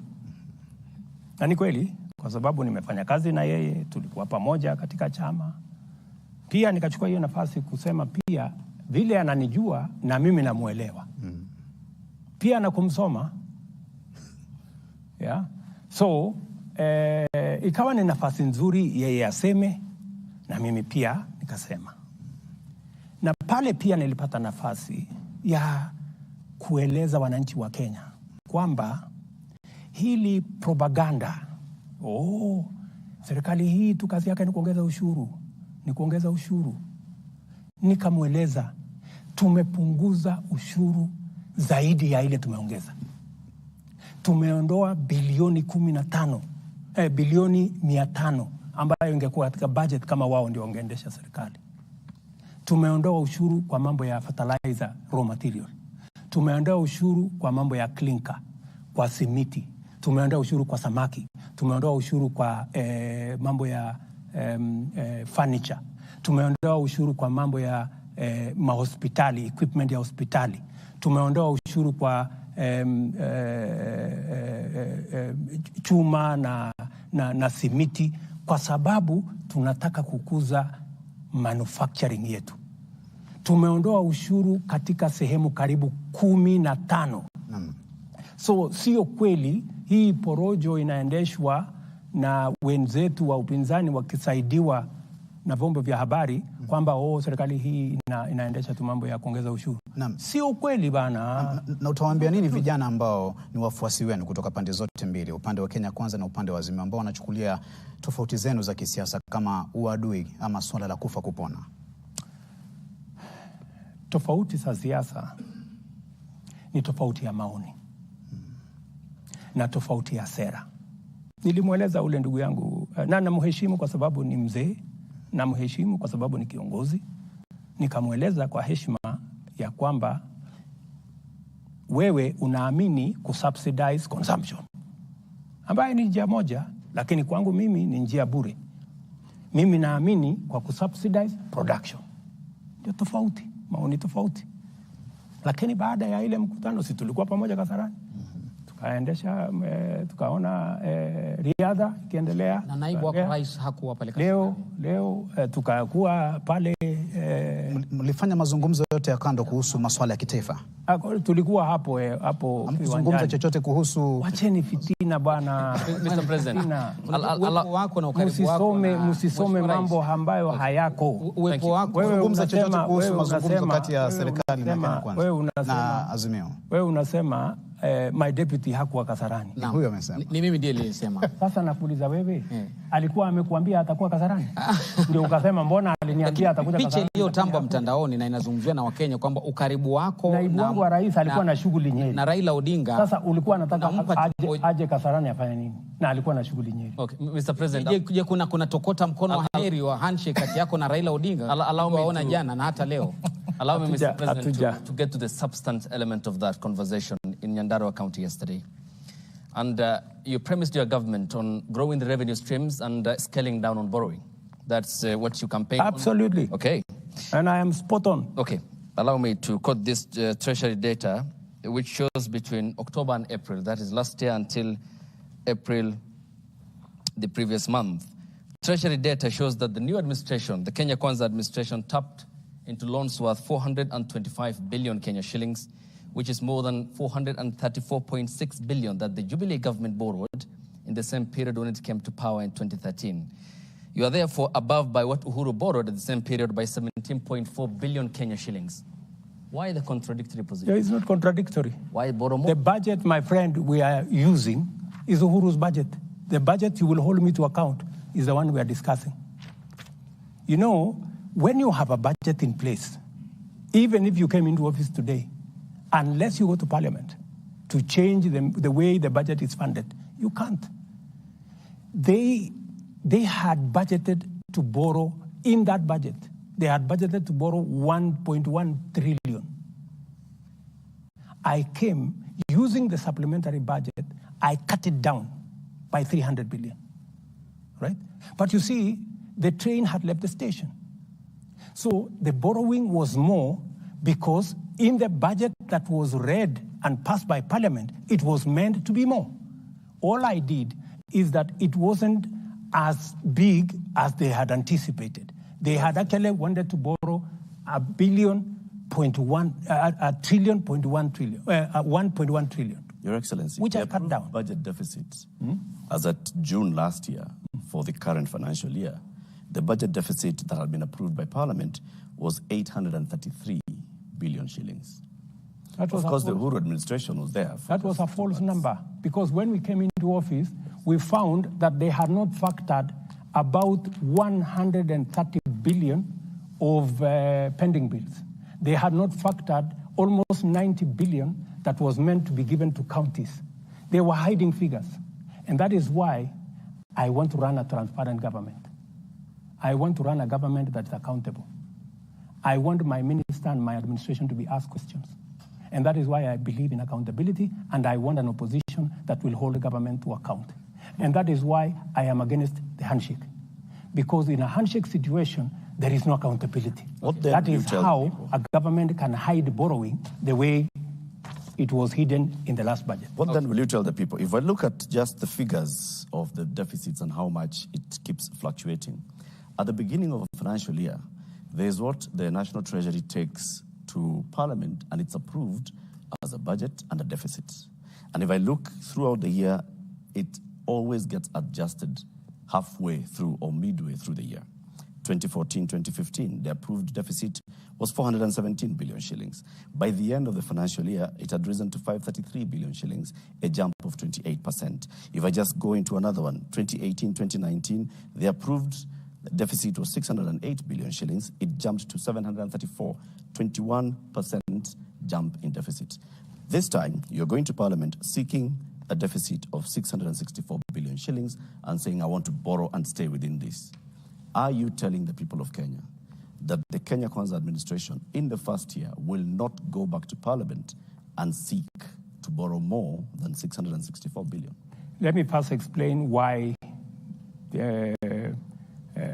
when government says we are going to have this deficit, sometimes they have to borrow more because what they had anticipated to collect, they could not collect. Correct. That's why collection is very important, number one. Number two, sometimes the measures they want to use to raise the revenue, sometimes they don't pass in Parliament. So if a certain measure that was supposed to raise 20 billion does not pass, then you have 20 billion short. Then you have to borrow to cover that 20 billion. So that's why sometimes it has to change. I want to tell you, I will do my very best, by God's grace. If Parliament approves my budget the way it is, I will, to the extent possible, make sure that I live to the commitment I have made to make this budget, the deficit, to come down from the current 5.7 to 4.4. And I want to move it further next year. I have said we are better off, building our own resources, using our own taxes. And I have told the people of Kenya, let us be honest to ourselves. We are not overtaxing ourselves. Our taxes are 16% of GDP. Our peers, South Africa, Tunisia, Morocco, and the others, they are at 22, 25, 28% of GDP. If we have to measure up our public goods, if we have to build the roads, if we have to get our education up to standard, if we have to get our health and water and all the other public goods up to standard, we have to pay taxes. We have to agree which areas, can we stimulate so that we do more manufacturing, we do more value addition. By the way, part of the reason why we are in this hole is because our manufacturing came down, from 9% of GDP to 7%. I want to move it to 15%. By the way, our exports as a percentage of GDP came down from 28% 8 years ago to 10% this year. We just stopped exporting. That's why, if you look at the budget this year, we have introduced export and investment promotion levy on goods that can be manufactured in Kenya. Whether it is cement, we have enough capacity to manufacture. Whether it is clinker, we have enough to manufacture. Furniture, steel. Where we have enough capacity to manufacture responsibly as a country, we must stop importation. We must have, from Kenya. That is why, if you look at my whole budget, I am doing two things. Where we cannot avoid, we raise taxes that are paid by the majority of Kenyans, like VAT on fuel. What we have also done, we have reduced RDL, Railway Development Levy, from 3.5% to 2.5%. We have reduced IDF, import declaration fee, from 2% to 1.5%. We have also reduced many other taxes because I am sensitive that we have to be careful how we tax.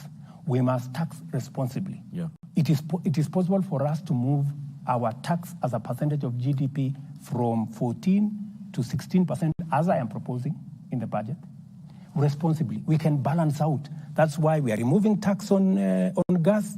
We are adding tax here because we want to balance. And we want to make sure that everybody, for example, let me give you another example. We have reinstated before COVID. Turnover tax was 3%. During COVID, Yep. it was taken to 1%. We have reinstated it because COVID is behind us. Because we want also the people in the micro and small enterprise space to pay a little bit of tax. This tax cannot be paid for by a few people. We want to spread it. The same thing, we have also enhanced what we call advanced tax. The tax you pay for your car, for my car, for all these vehicles we are driving, from 3,000, which was put in 2010. Now, 12 years later, my friend Latif, we have increased the number of roads. We have increased our bill on roads. We've increased it from 3,000 to 5,000 per year. So these are measures, and so we want everybody to carry a bit of the tax, but we have reduced tax on pharmaceutical manufacture. We have reduced tax on manufacture of building products, building materials, so that we can also grow our Mr. local. President, the main concern also accompanying all this is the concern from Kenyans from what they see the government doing, which is what Lofty had asked earlier, the government appearing to spend excessively. How do you back on the excesses of the government? See, your own economic advisor, David Day, has said it publicly. He's gotten into government and he's seeing there's excessive. And David is speaking the truth, and that is why we have cut down on unnecessary expenditure. That's why we were able to reduce the budget by 300 billion. That's why in this year's budget, we've been able to reduce from, instead of borrowing 1.1 trillion like the former regime, we are now going to bring it down to 600.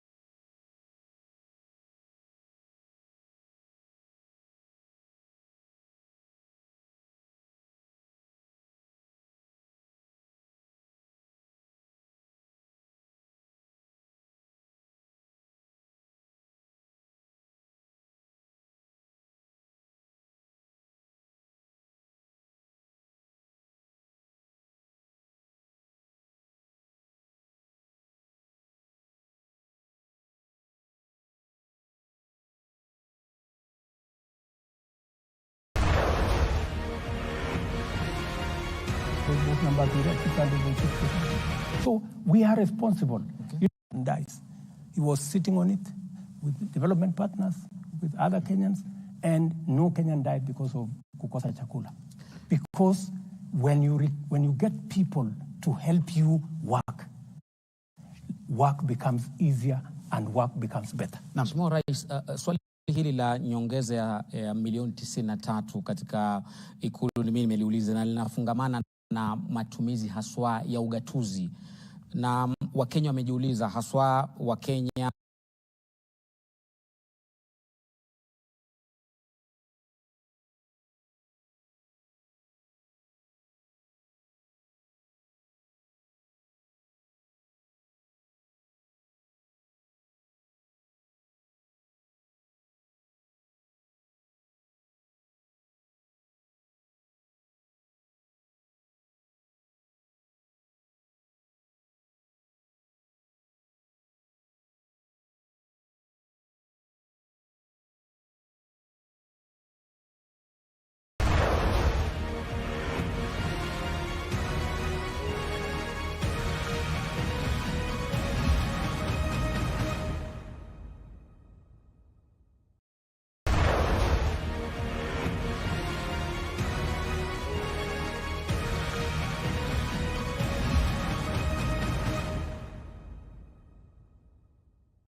my friends, Turu tumeokota. Ile ya kuenda kwa sababu mwaka uliopita iliisha mwaka kama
kuna deni ya karibu bilioni. Ile kazi ni kazi yao, lakini wale wananisaidia kazi ya kuendesha serikali, kwa sababu mimi na wao tulichaguliwa upande mmoja. Mimi na wao tuliuza sera pamoja na wao, kwa sababu ni viongozi wa Kenya Kwanza na wanaelewa mpango wetu.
Na wanaelewa budget yetu, na wanaelewa kiasi ya pesa to and aggregate, because the power of aggregation helps us to provide storage, therefore we minimize post-harvest losses. It also gives us an opportunity to create volume where we can market. And number three, it gives us an ecosystem for us to value add, so that we can take it forward. And by the way, in those, just let me finish. In those county aggregation and industrial parks, we have also linked them to commodity exchange and warehouse receipting, so that counties can be linked. So that, because the problem we normally have is there is plenty in one corner of the country and there is scarcity in another corner of the country. And in between, there is no mechanism of how do you make sure that you close the gap between where you approach, in another corner, food is going to waste because it is too much and it cannot be absorbed. On another corner, people are dying or people are hungry because they didn't have food. So commodity exchange and warehouse receipting is going to link the county aggregation and industrial. I have a direct question on that, Mr. President. So 385 billion shillings is the proposal to go to counties as revenue share. And then there's the extra conditional grants at 44 billion shillings. Correct. Foreign finance projects at 33 billion shillings. County industrial parks at 4.7 billion shillings. Exactly. Medical equipment scheme at 5.9 billion shillings. County headquarters, 454 million shillings. And some money coming from the Judiciary, 108 million shillings. It comes to 429.7 billion. Now, all the others that have mentioned sound like the national government giving money to the counties to do the national government's work. Why not give counties 429 billion shillings to determine where they want to invest their money? It is the nature of the law. The law provides some of those resources come from development partners, and we negotiate with development partners. Sometimes it is we have to receive the money as national government, because sometimes development partners cannot go and sign 47 agreements. They prefer to sign one agreement with the national government on the understanding that this money will be passed to the counties. So it is just an accounting government procedure that dictates that some of the time we do that. Some of the grants, is exactly what I was telling you. Yep. We are providing 5 billion shillings. 4.7 billion, the one you have read, yep, will go to the county. In fact, that's a county function. It's not a national government function. Exactly. I am supporting the counties to do what they are supposed to do. But I am telling them, I am not giving you extra money, because I have an interest in the county aggregation and industrial park. Because I want to make sure, because sometimes you send the money to a particular county and they go and decide to do something else. They go pay salary, they go for a trip to where, so that we don't want. They are accountable. They are accountable. They Precisely. have their own means of accountability. Precisely. You should not be determining what they do with the money. Send the money to them.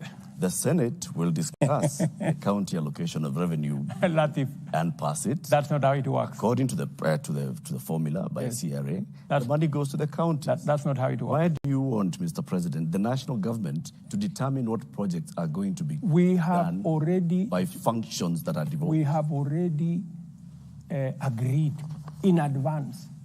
We have already agreed. And by the way, I was here with the chair, Anne Waiguru, and her deputy, the governor of Wajir. Day before yesterday, I think, I was here with them. And they came for us to agree what is the procurement model of that particular exercise. And I told them the county will procure. That every county should procure the county aggregation, how it is going to be built. All we have agreed with them. The same way we agreed on the design of all our Tibet institutions. We have agreed on one design for the county aggregation. For what purpose? Number one, for standardization. Number two, to avoid another architect going to charge 20 million because they have gone to some place. And so we are approving one generic design. And that is the design that is used everywhere. We have done it with Tibet. It's very successful. Number three, we have also agreed for purposes of accountability how much it's going to cost. We have done a BQ so that somebody does not go and sit somewhere in Kisumu or in Eldoret or in somewhere and say, this thing has cost 600, 700 million. We know the cost. So we have agreed ahead of time. This is going to be the cost. You procure. This is the BQ. This is the design. There is no other cost. Okay. Mheshimiwa Rais, tukisalia kwenye hili swala la ugatuzi na utendakazi wake, sekta ya afya imekuwa ikikumbwa na changamoto mbalimbali na wengi wanauliza, je, sekta ya afya kweli iko salama mikononi mwa serikali za kaunti? Mimi ninaamini kabisa katika uwezo wa makaunti kusimamia sekta ya afya. Kuna watu wengi wako na msukumo kwamba sekta ya afya irudishwe kwenye national government. Mimi siamini kabisa, kwa sababu mimi nimeona tofauti mkubwa tangu mambo ya afya iwe devolved. Madaktari wameajiriwa, wauguzi, nurses, clinical officers, equipment, ujenzi. So mimi ninaamini kabisa ya kwamba sekta hiyo ya afya imekuwa bora katika mikono ya county governments. Pale kidogo tuko na matatizo kwa sababu lazima tuseme ni kwamba tuko na matatizo kidogo na wauguzi wenyewe, madaktari na wale manases, na tumekubaliana vile hilo jambo tutalitatua. Na nurses and doctors, they have some legitimate concern. Not actually some, they have legitimate concerns. Ya mambo ya promotion, mambo ya training, na pia counties wako na legitimate reasons. And that is why tumekubaliana na county governments. Tumeketi chini, tukasema we are going to operationalize part of the law that was not operationalized on human resource that is going to help us jointly with county governments to work on the human resource element. How are we going to make sure that the doctors are trained? When they go on training, what happens? Because counties wanatuambia madaktari 10-20 wameenda training miaka 4. Bado wanapata mshahara katika county. Kwa hivyo hawawezi kuajiri daktari mwingine miaka 3, miaka 4. So lazima hapo pia tuketi chini, ni vipi ni wakienda katika training, nani atagharamia hiyo training? Tuko tayari kama national government kujadiliana, tutafanya mgao hapo katikati, tutakubaliana ni vipi, na mimi niko na imani ya kwamba tutakubaliana, kwa sababu we have an interest in doctors being trained. We have an interest in counties being able to provide service. So we must strike a balance. That has been the issue. But to tell you, my dear sister, I am very, I have full confidence, let me say, in the ability of counties to discharge the responsibility of health. Na Mheshimiwa Rais, kuna sekta hii muhimu ambayo pia inataka tuiangazie katika mazungumzo. Just one minute, tafadhali. Sawa. Pia, just to show you how well we are working with the counties, because I believe that reasonable people can arrive at a consensus. We have also agreed with the counties that we are going to have a new paradigm in the delivery of health, that we are going to reduce on curative, we are going to enhance on promotive, and on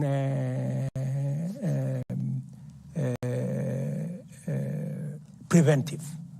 Those two, on preventive and promotive. And that's why we have agreed with them that jointly between the national government and the county government, under the new plan that I am pushing, we are going to change what we call today community health volunteers. We're going to change them to community health promoters so that we can pay them a stipend. And we can also equip them.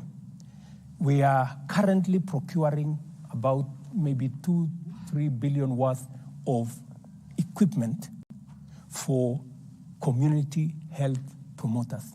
These are close to 100,000 people in Kenya. Okay. And we are going to allocate every community health promoter about 100 homes.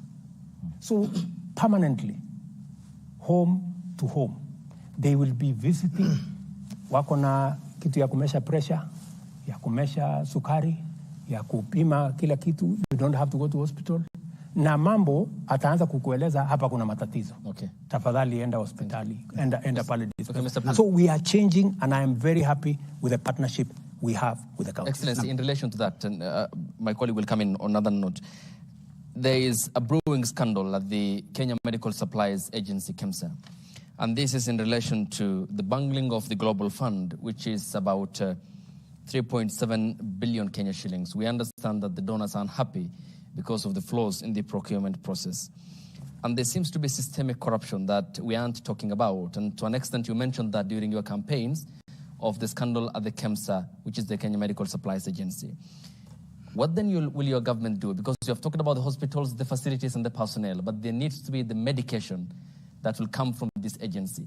How will you address the problem of corruption at KEMSA? Watch this space. What you have said is correct. So, and I am doing something about it.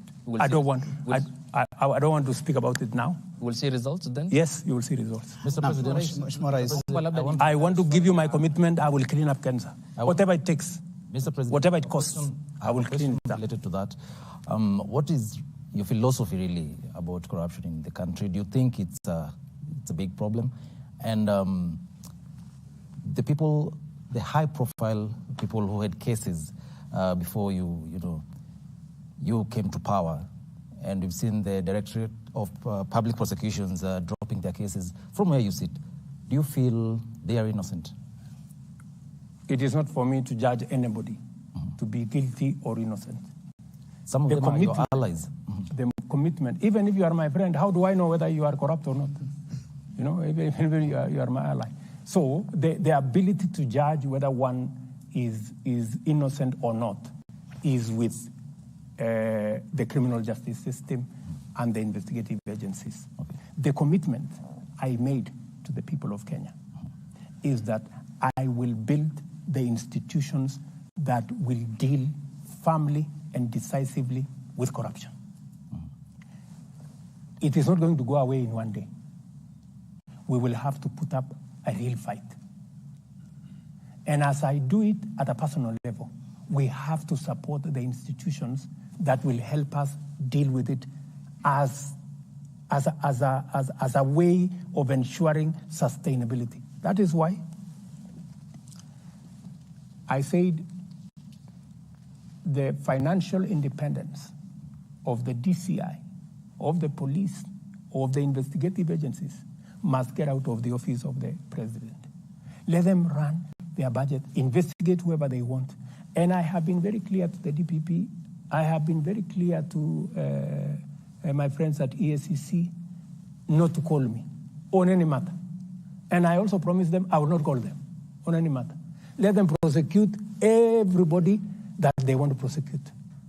There were days that because somebody is senior or the president has to be informed, I told them I don't want to be informed. If somebody has been found guilty of anything, they should be dealt with in accordance with the law. Let me also tell you, it is the same reason that I am enhancing the budget for the judiciary, because I want the judiciary to appropriate their responsibility and mandate to deal with corruption firmly, decisively, but also in a timely manner, so that we don't have corruption cases running for 3, 4, 5, 10 years. They must be dealt with expeditiously. And that is the clarity that I have made to the judiciary, that we respect their independence. The Chief Justice is free to call me whenever she has called me a few times to discuss with me. She wants additional charges. I pushed to Parliament that let us have an additional 70 charges. Parliament went and reduced it to, I think, 50, which is okay. It's a good start, because I think we need more men and women in the judiciary to adjudicate on all cases, including corruption cases. She came to me about the budget. We came and discussed with her the areas they wanted in the budget. They wanted a few, they wanted this small claims court. We provided the funding for it. The first one's in Nairobi. We gave them the resources to make sure that they begin the small claims court, and another hustler court. It's a smaller court. I don't know whether I'm saying the right one, but that one. Because she said she wants to do bottom up. Small claims court. Yeah, so we provided the resources for it. She came back to me and told me she wants to complete, I think they have about 20 different buildings in different places for courts around the country. That's why I have put money, because that's why I have given them an extra 4 billion shillings, because it is my commitment that we should build the capacity of the judiciary to be able to handle cases. We should build the capacity of the DCI. We should build the capacity of the EACC so that they can do their job. I cannot do everything. I'm a human being. That's true, Your Excellency. With the capacity also comes responsibility. Yes. Those officers that you've mentioned are the ones that have been involved in what we can call the debacle about dropping of cases. The DPP goes to court and says, I was expecting the DCI to give me more information. The DCI has not given me more information, so I have nothing to take this case forward. The controller of budget went to Parliament, and she actually also spoke about what happened with regards to the Telecom Kenya payment. Now, these are officers who they're independent constitutionally, but they have sworn an oath of office on how to do their job. Do you think they ought to take responsibility for these actions, for taking somebody to court over 8 years, no prosecution proceeds, and then a case is dropped on account of, I do not have evidence? They are the best placed to answer those questions. And they should answer those questions. I mean, if you've taken somebody to court for 8 years, and then you actually did not have a case against them, it was orchestrated, it was malicious, you have something to answer, you know? Because my understanding, from what I have seen in the courts, is that there are people who have been taken to court and the cases have never moved, you know, from day one. You know, the cases have never made even a step.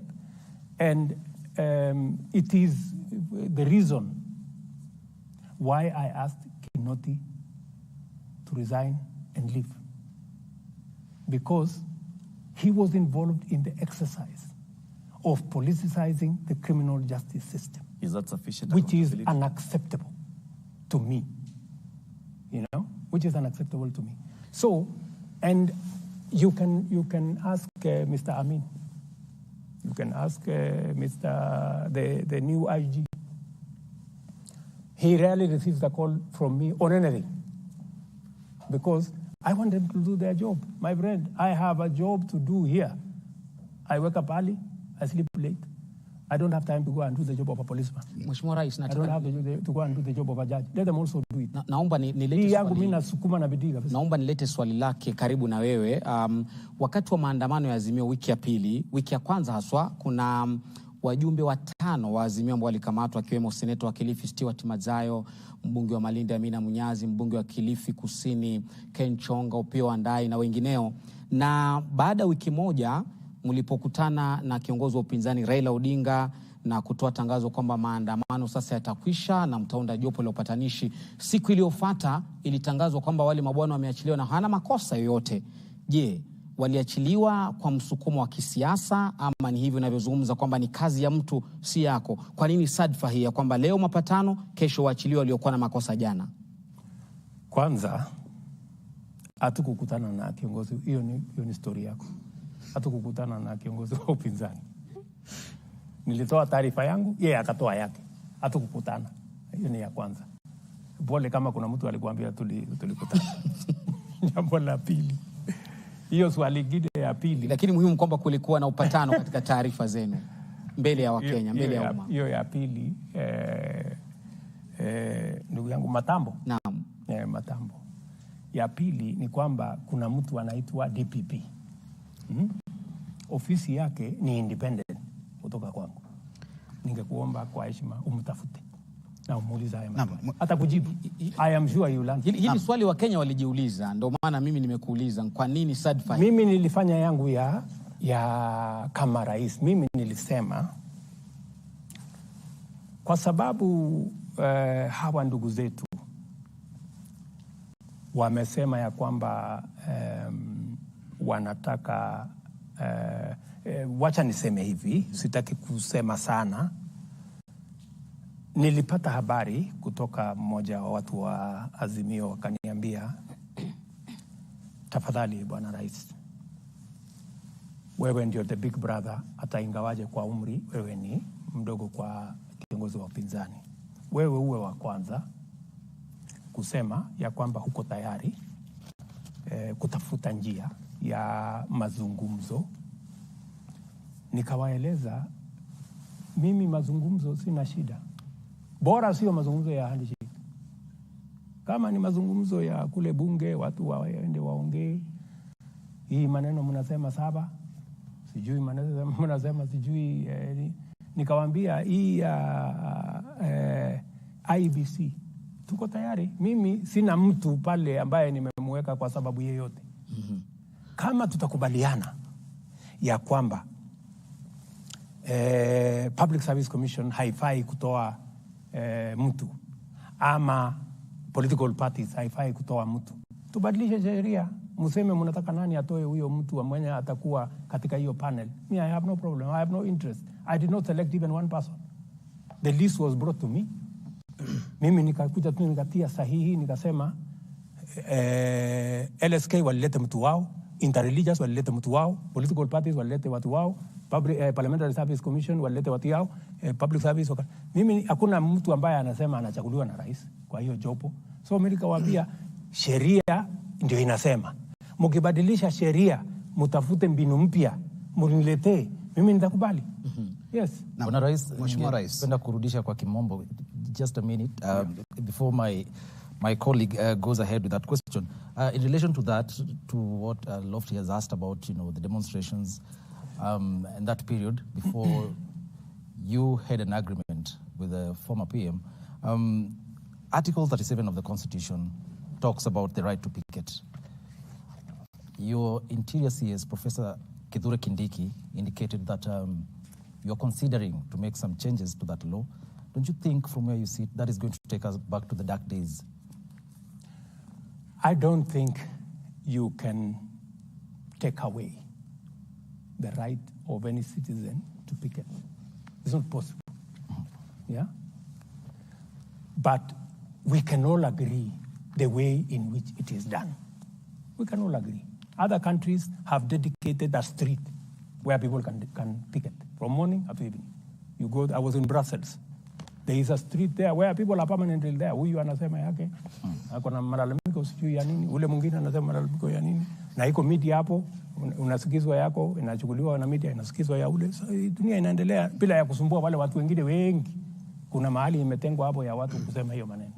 Hiyo ni sawa. So, tunaweza kukubaliana. Ile ambayo mimi ninaona haifai, ndugu zangu, ni kutumia picketing kuzusha ghasia na fujo na vita, kuharibu mali ya wananchi. Nobody has any right, my good friend. Nobody has a right. Hata kama biashara ni ya mama mboga hapo, unaenda unakanyaga mboga yake. Wameenda sijui pale hapo Kisumu, jamaa moja wameenda wakakula viti yake kwa restaurant yake, ule jamaa alikuwa analia machozi hapo nje. Wameenda sijui supermarket nyingine hapo Utawala ama ilikuwa ni wapi pale Mbakasi, wameloot. That's not picketing. That's criminality. And those hiyo maandamano yote si kuona any peaceful maandamano, ilikuwa ni fujo, vita, ghasia nini. So it's not working. So we need to agree. The right to picket must be protected. Okay. But the how is important. Mheshimiwa Rais,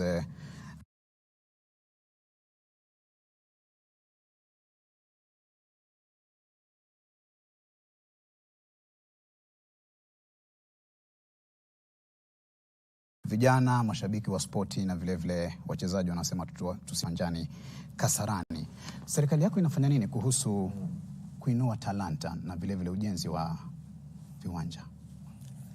Kesho, kwa mfano, nitapokea habari ya ile commitment nilifanya kwa watu wa Kenya ya kwamba nitaweka umuhimu katika mambo ya michezo katika taifa letu la Kenya. Nilisema tutajaribu kuhost Africa Cup in 2027. We are launching our bid on Wednesday, right?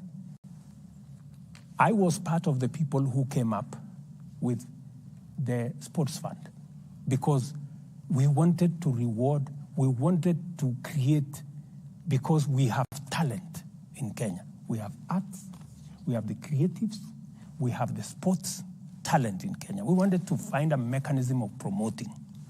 That is why mimi nimelaumiwa sana. Wewe ulisema nini? Stadium. Wewe ulisema stadium. Sasa mtaniuliza mambo ya stadium na nitawajibu because I am now in charge. Tupe jibu. Na niko na mpango, nimemwambia Babu na Mwamba atengeneze master plan. You will see a big difference. Okay. Yeah? And already we are doing something about our stadia, right?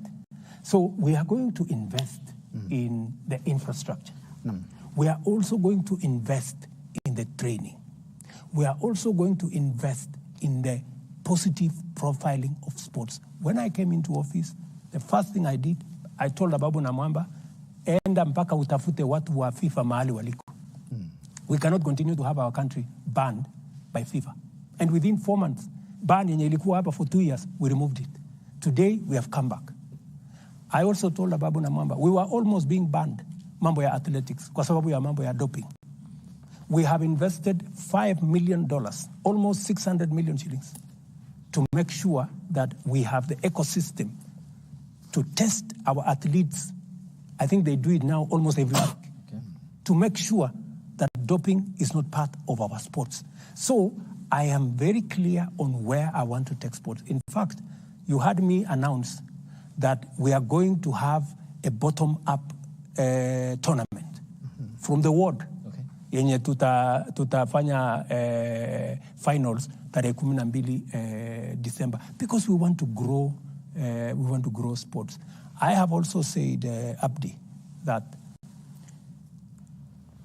how do we positively profile, kwa sababu watu walikuwa wametoroka hata kwenda kiwanjani. Yeah? So I am now going to work with KBC. I am going to talk to CA. I am going to talk to various sponsors so that we bring back the televising of all our sports, of our tournaments, of our league, and provide additional resources so that we create the unity, as my good brother here has said. All right. Sports brings us together. Okay, thank you, Mr. President. And allow me to take you back to the event in Nyandarua County yesterday. You were deputy. We were talking about taxes. Okay, of course we did. Yes. And not about taxes in relation to that. Okay. Because it's still about running of a government. Yes. Your deputy is on record in equating Kenya to a shareholding company. Yesterday he talked about state appointments, and he talked about it while you were there. I don't want to quote him verbatim. In regards to state appointments that you make as the commander-in-chief and the symbol of national unity, is it a right for others and a privilege for the rest, yet your government expects all Kenyans to pay taxes? It is a right for every Kenyan. What do you say about the sentiment by your deputy? My deputy is a very eloquent person. It doesn't matter the eloquence. I suggest... Is Kenya a shareholding company? I suggest you go and ask him those questions. Okay. He's a very capable Kenyan. All right. It's straightforward question. And I am sure he will not shy away. Okay. He knows how to handle those questions. And but I can give you my commitment. Mr. President, let me just pause you. You will proceed. I'll give you the time. You'll answer me. Okay. Allow me to ask you the question. Okay, Abdi. The presidency is a symbol of national unity. Correct. You all represent us, isn't it? Absolutely. What's your view? Is Kenya a shareholding company, or as the Constitution establishes, a secular state where we are all equal before the law? All Kenyans are equal before the law. When it comes to political appointments, right? Everywhere in the world, there are certain considerations you make. There are people who support you, and they have legitimate expectation. That's why they support you. So, when you're making those appointments, you have to consider national balance. You have also to consider your support base. It happens everywhere. Let me tell you, some people take it to the extreme. You can never accuse me or this administration that I have taken my daughter or my son or my relative and made them an MP or made them a minister or made them something. I will not do that.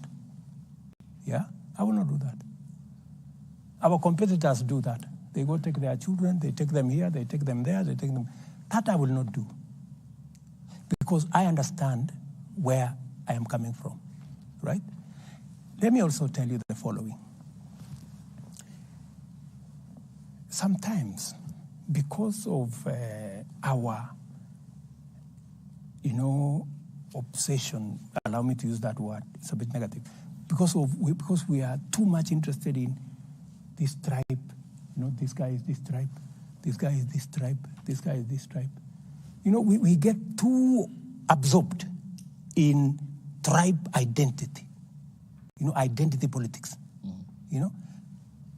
It's time we transited from identity politics into politics of interest.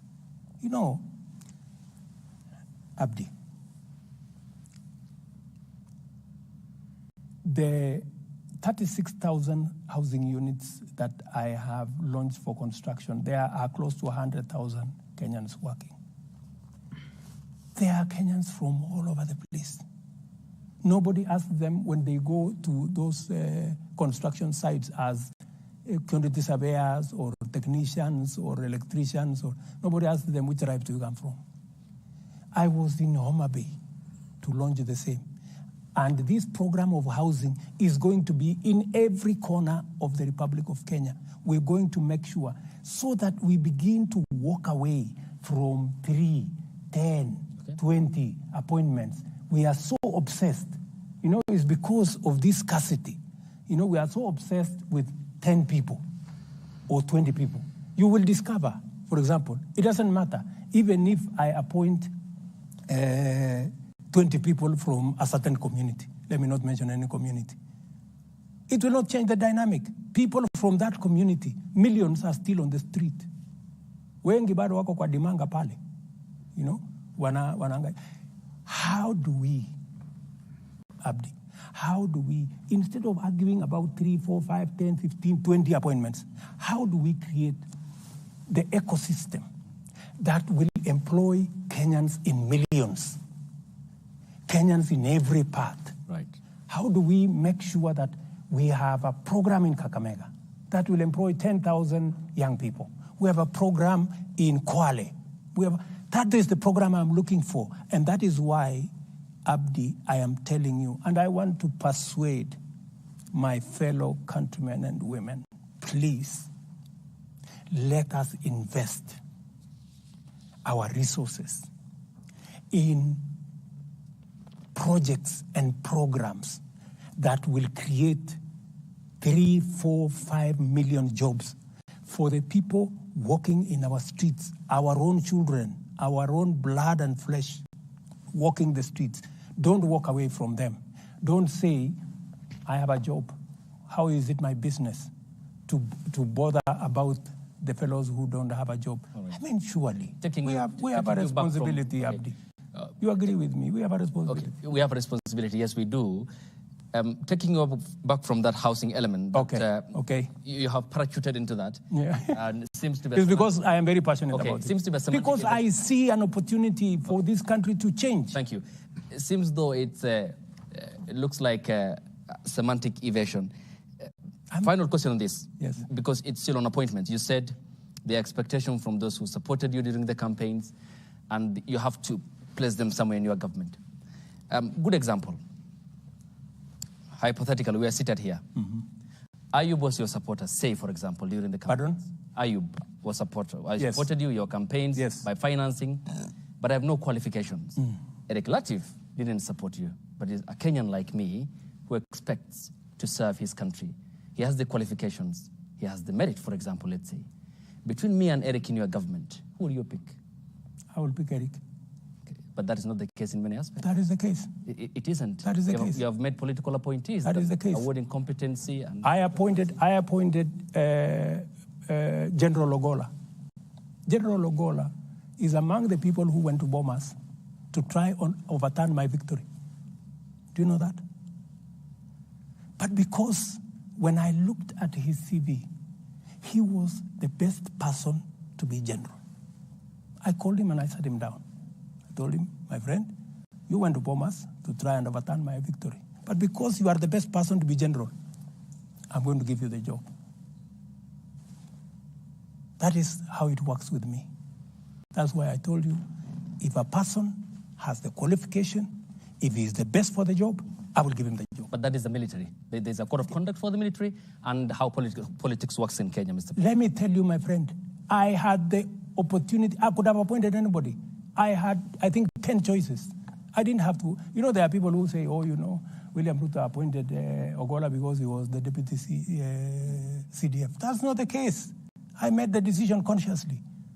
And I made the decision against the advice of many people. Many people told me, you should not give this, you should not reward this kind of behavior. Okay. But, you know, I also must be sensitive. What exercised my mind? This gentleman has a good track record. And in fact, when I spoke to him, and it's not something that I should be talking about, but because you have asked a good question. What exercised my mind is this gentleman, yes, he may have made a mistake. Maybe because the commander-in-chief that time told him what to do. Maybe he... And when I talked to him, he told me, I have no defense. He told me, I have no defense. You do with me whatever you want. I cannot defend. It was wrong. What I did was wrong. Yeah? I am also conscious. My good friend Ayub, I'm also conscious that since independence, there is nobody from Nyanza who has ever been CDF. And it also played in my mind that I don't want a situation where a whole community think they cannot occupy a certain office. So many things that are part of my system overweighed the mistake he had done. Okay. You know? So I want to tell you that I make very sensitive appointments. I make very deliberate appointments. Many of the appointments, of course, that do not have to directly require my signature. Many of these managing directors, I don't know who, they are interviews all over the place. Okay. You know, so, and when a panel decides, for example, I was brought a panel that interviewed the CEO of museum. And just by coincidence, you know, the person who became number one was my classmate. And I never even asked anybody to assist her. So when it came to me, I told my friend, you know, if she's the best, she was a lady. Okay, so it's safe to assume that according to the president of Kenya, Kenya is a country where all Kenyans are equal before the law. But interestingly, according to his deputy president, it's a shareholding company in which political appointees ought to be the priority for the government. I think you should not take the sentiments of my deputy out of context. What was the context? I think it is fair if you can arrange an interview with him so that you can contextualize, you know, because now we are discussing him, me and you, and he's not here. Not him per se, Mr. President. No, because that's what it is. Okay, not him per se, Mr. President. We are discussing what he said. He's not the subject here, but okay. Let me put it this way. Let me paraphrase the question. What's your interpretation of what a shareholding company means? What do you understand by it? I think, from where I sit, I think what Rigathi Gachagua is just trying to say is that while it is true that first we must serve all Kenyans equally, we must, to the extent possible, spread appointments across the country. And that's what I have tried as much as possible to do. If you look at my PSS, I think I got PSS from 41 counties. If you look at the CASs, I got CASs, I think, from 45 counties. Every county has a CAS in my administration, even the ones who voted for my opponent. I put them. If it was the philosophy of my deputy, they wouldn't be shareholders, and therefore they wouldn't qualify. But you know, there is an extent to which you must nationalize, you know. Many people thought, for example, the Hustler Fund. Many people thought, oh, you know, this is just going to be for the people who voted for Kenya Kwanza. It is not. Look at the distribution of the Hustler Fund. Every county in the Republic of Kenya equally. You know, you don't have to know nobody. You don't have to know your MP. You don't have to speak to nobody.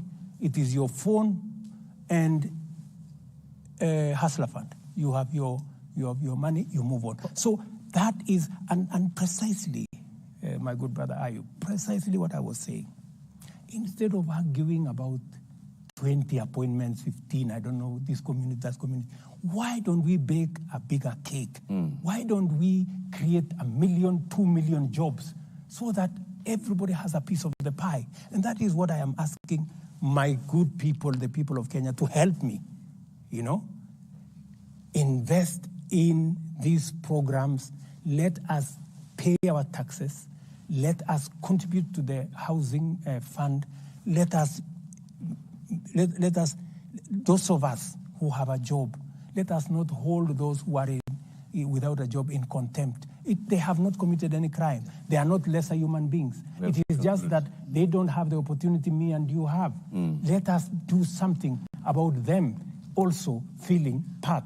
Mheshimiwa, kabla mwelekezi wetu ama kiongozi wetu kumalizia, naomba tukate mzizi wa fitina kwa swali lake Ayub. Kwa hivyo sasa hivi unaweza kuambia Wakenya kwamba matamshi ya naibu wako unayakana na kuyakashifu kwamba serikali yako si kampuni ya hisa. Haya ni mambo yako. Kwa hivyo unamuunga mkono basi. Haya ni mambo yako. Tuambie. Nimewaambia, you know, yule bwana ni mtu mwenye ako na anaweza kujieleza. Mbona nyinyi mnakuja kumleta hapa, kumleta kwa mjadala hapa? Mumemuuliza yeye akakataa kuwaona. Tumeleta maneno yake. Mbona mnaleta maneno yake na ni mtu mzima? Kwa sababu ako na akili timamu. Wewe ndio kiongozi wa serikali. Mbona msiende nimewaeleza msimamo wa serikali ya Kenya. Sasa ile imebaki, mtafute, anaitwa Rigiji. Mtafute. Excellency, we'll be concluding our conversation this evening, and thank you very much for giving us this time. But we have to conclude with a conversation about the future generations. Yes. Article 53 of the Constitution, every child in Kenya has a right to free and compulsory basic education. The junior secondary school pupils went to school on the 30th of January, and they closed at the end of April. And by the time they were closing, many of them had not received sufficient teachers. Many had not received books. So, by and large, learning did not take place for an entire term. They have opened for the second term. They still have a shortage of teachers. They still have a shortage of books. It has been said that the JSS and the transition of CBC from primary level to the middle level is being bungled. I've not heard you, Mr. President, speak out against this. I've not heard you mention this. Are you aware, Mr. President, that about 1.19 million children in Kenya are not learning, that there's a crisis? When I came into office, I found a big crisis. That is why I appointed a presidential party to look at education. And by the way, I believe that education is the most important instrument of shaping our human capital and our future. Because the biggest asset we have as a country is the human capital. That is what makes Kenya what it is. And education is the one that sharpens our education, our human capital, beginning with primary school. When I came into office, what did I do?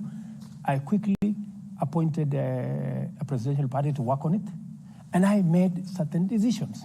I reversed the decision that these kids go to a secondary school, because in a secondary school, there was going to be need to build an extra classroom. When we had already a classroom, we would have a bigger crisis if we had gone that route. We already have a classroom in the primary section. I said they should be retained in the primary section. I also made the decision that it is not necessary to change the uniform. You know, because many of them, we have a problem there of uniform. I don't know how uniform costs, 4,000 to 5,000. I don't understand that. 20,000, Mr. President. 14,000, I don't know. So there is a problem there. There is corruption. We must deal with it. And that's a subject for another day. So I made that decision. I also made the decision to hire 35,000 teachers, the largest ever, right? Because there was need. I went ahead because that whole education ecosystem, we are working on refining the CBC to make sure that it is not overloaded. We've agreed on some of the elements. We are working on some of the elements. In fact, the bigger problem there was, and I had to talk to TSC, Madam Nancy Macharia, was that some of the teachers had not even been paid. I asked them, is it a question of money? It was not a question of money. It was a question of forms. They need to fill this, they need to fill this, they have not submitted this, they have not submitted that. And it was a requirement because this is public money. If you have not submitted all the documentation, you cannot be paid public money. So we try to expedite that. There is a shortage of teachers, without a doubt. And I said it in the election, in the election process. We have a shortage of 110,000 teachers. I am going to fill that gap. We used to hire 5,000 GRs every year. I have scaled it up to 35,000. I want to hire another 35,000 next year. But you know, Latif, I also have to operate within a budget. I need the resources. Yep. When I try to raise the money, you guys make noise at me. Oh, unaongeza ushuru, unaongeza ushuru. Na wewe ndio huyu, unataka watoto wasome. Hakuna walimu. Wapi walimu, Bwana President? I mean, we all have to balance all these things. So in the meantime, then, Mr. President, for this year, these JSS learners are definitely not going to be able. No, we have made an intervention on how, because you know the part of the problem is there are some primary schools that did not have enough students to be able to qualify to be a junior. To create a junior secondary classroom. So we're trying to see how we can put together some of the institutions. We're also identifying teachers that have diploma so that we can post them into the JSS, because we now have a bit more in the primary school. So we want to promote those ones in the primary so that they can cover the gap, and hopefully when we move into this new budget, maybe towards the September, we can then be able to hire them. So what happens to these cohorts? They will be taught. We have made temporary interventions to be taught. But let me also tell you about the whole subject of education. The crisis you have in CBC, you had the same crisis in our TVETs. Our TVETs were almost closing because we didn't have enough lecturers. I have had to make an intervention in the supplementary budget to hire an extra 1,300 lecturers. We have, they needed 3,000. I could only accommodate with the finances 1,300. I will do another 1,700. We have also change the funding structure of our tertiary institutions, IUP. We've changed the financing structure because we have to be realistic. Our universities, for example, we were giving them 44 billion a year. Yeah? 44 billion was less than 50% the amount of money they need to be able to teach. So we are sending kids there. We've given them half the money. They don't know what to do. They cannot pay the lecturers. They cannot pay bills. They cannot pay NHIF. We have a whole crisis. And nobody was making any decision because nobody wanted to, because it was too big a problem. So when we came into office, I asked my economic team, call the vice chancellors. We sat down with vice chancellors. We told them, gentlemen and ladies, let's have a conversation. You know, we have to be realistic. What's going to happen? So we sat down with them. We sat down with the presidential party.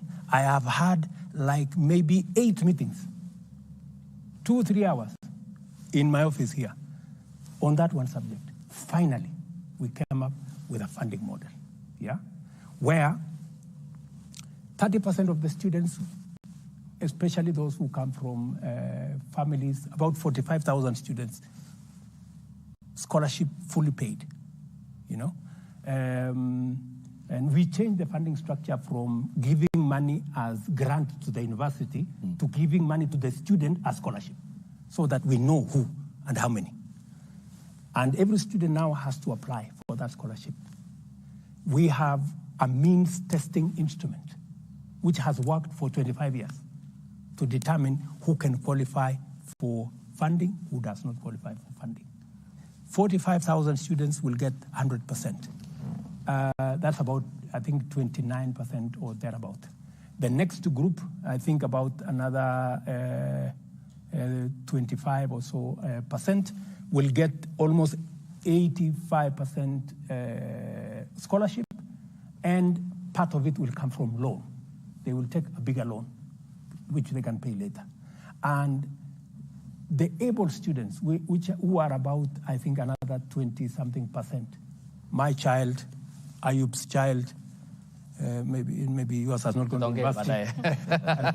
And I mean, those are our kids who go to these academies where we pay 300,000, 200,000. We've now said they must pay a little bit fees in the university, between 20,000 and 40,000 a year. And we've moved the funding from 44 billion to 82 billion every year. The celebration that was here by the vice chancellors was amazing, because they've always wanted to have this conversation. Nobody was willing to listen to them. We have moved the funding for our TVET from 5.2 billion shillings to 10 billion. We will be sure that our kids will go to university, and they will be taught. The lecturers will be paid. The emoluments and all the other things will be paid, and we have it on a sound footing. I can tell the country from where I sit, the mess we found in primary school, in our TVETs, in the universities, is sorted. And what is more, I started the agenda of Open University when I was Minister for Higher Education. When I left, it stalled. Again, I want to tell the people, the great people of Kenya, you will now have an opportunity to go to an open university where you learn online. You don't have to go to anywhere, and it is cheaper. Konza City, we are working on the programs now. We are going to launch that university, I think, in September this year. So we'll admit students in the Kenya Open University, where we are going to increase the chances of people going to university, because it's much more affordable. You know, you don't have to go to there physically. The largest university in India is an open university. The Open University of South Africa is a huge university. I think it has 1 million students. Yeah. So that's the direction we are going. That is the kind of reform, that's the kind of thinking you need in a country for us to move forward. Mheshimiwa Rais, unapoangalia sekta ya elimu na tushikanishe tu pamoja na masuala ya usalama, unapoangalia eneo la North Rift, bado kumekuwa na changamoto ya usalama, na kuna wale wanafunzi ambao walitarajia kujiunga na JSS sasa hivi pengine hawana madarasa. Hatima yao ni ipi? Ikiwa wanakutazama sasa hivi wanajiuliza, JSS pengine ni ya mijini tu ama hatima yetu ni ipi? Pale North Rift, especially sehemu ile iko na matatizo ya usalama, imekuwa ni ile huyu bwana anaita donda sugu. Anaitwa nini? Donda ndugu. Na sugu ni gani? Ni hilo. Okay. Kwa muda mrefu na miaka nyingi. Na niliwaeleza wale ndugu zetu wanaoishi North Rift la kwamba kwa vyovyote tatizo hii ya watoto kukosa kwenda shule, mashule karibu 20 yamefungwa kwa miaka 5-10, mingine miaka 15. Niliwaambia safari hii hili tatizo tutalitatua. Ndio nimechukua hatua ya kwamba pale katika North Rift tutaweka hema ya jeshi permanent. Pale katika North Rift tutaweka camp ya polisi permanent. Hawa magaidi na wakora na wezi wa ng'ombe tutapambana na wao. Na mimi nataka niwaambie nikiketi kutoka hapa, kwa vyovyote, if it's going to take 10 years, if it's going to take 20 years, they better be ready. Because this story of kids not going to school must come to an end. Mimi nimetoa pesa karibu milioni 100, nimepatia jeshi, waende wajenge hizo mashule zote ambazo zilivunjwa na hawa wakora. Ili tuwarudishe watoto wetu. I'm going to get a report next week. I spoke to actually Machogu this morning. I'm going to get a report next week. Mahali wanajeshi wetu wamefikisha, because our kids must go back to school, and we are going to deal with the challenge of insecurity in the North Rift, whatever it takes. And I have made that commitment as the president of Kenya, that North Rift we must get rid of this insecurity in North Rift, because North Rift once and for all. Yes. Naomba mheshimiwa tumemboa time imeisha. Uliza swali la mwisho. Naomba tu kuongeza bizari kwenye swali lake Nancy la masuala ya Baringo. Naam. Okay. Ni kwamba kuna shule moja inaitwa Ngeleche na nyingine inaitwa Rugus, bado hazijafunguliwa na zinatumika zingine kama vituo vya kuwafunza wale wanajeshi ama polisi wa akiba. Ni miezi mitatu sasa ama 4 katika operation hii ambayo inaendelea, na Wakenya wanasema hawajaona matunda yoyote, kwamba watu wameshikwa ambao ni magaidi na wale majahili katika eneo lile. Ukijibu hilo, ni juzi tu waziri wako wa usalama wa ndani Kindiki Kithure alikuwa katika eneo la mpakani mwa Somalia, Ethiopia na Kenya kukutana na mawaziri wengine, na kuna mpango kwamba eneo ambalo lilikuwa limefungwa kwa zaidi ya miaka 10 huenda likafunguliwa. Ni kwamba katika ukanda huo sasa kuna usalama, mmepambana na magaidi vilivyo kama serikali, ama namna gani? Ni kweli. Nimeenda by the way mpaka hiyo shule ya Rugus. Na ukienda pale utapata matatizo sana. Ukiyaona yale mambo yako vile mambo yalivyo pale. Na ndio sababu niliamua ya kwamba kwa vyovyote, hata kama itanigharimu nini, lazima hii jambo tulitatue. Ni kweli kuna mashule, nafikiri kulikuwa na mashule karibu 20, nafikiri there are almost 5 or 6 schools that are not yet open. Because some of them have not been repaired. Wengine wazazi walihama, watoto walihama. So lazima tuweke kwanza usalama wa kutosha, ndio wale watu warudi pale, ndio tuweze kufungua shule.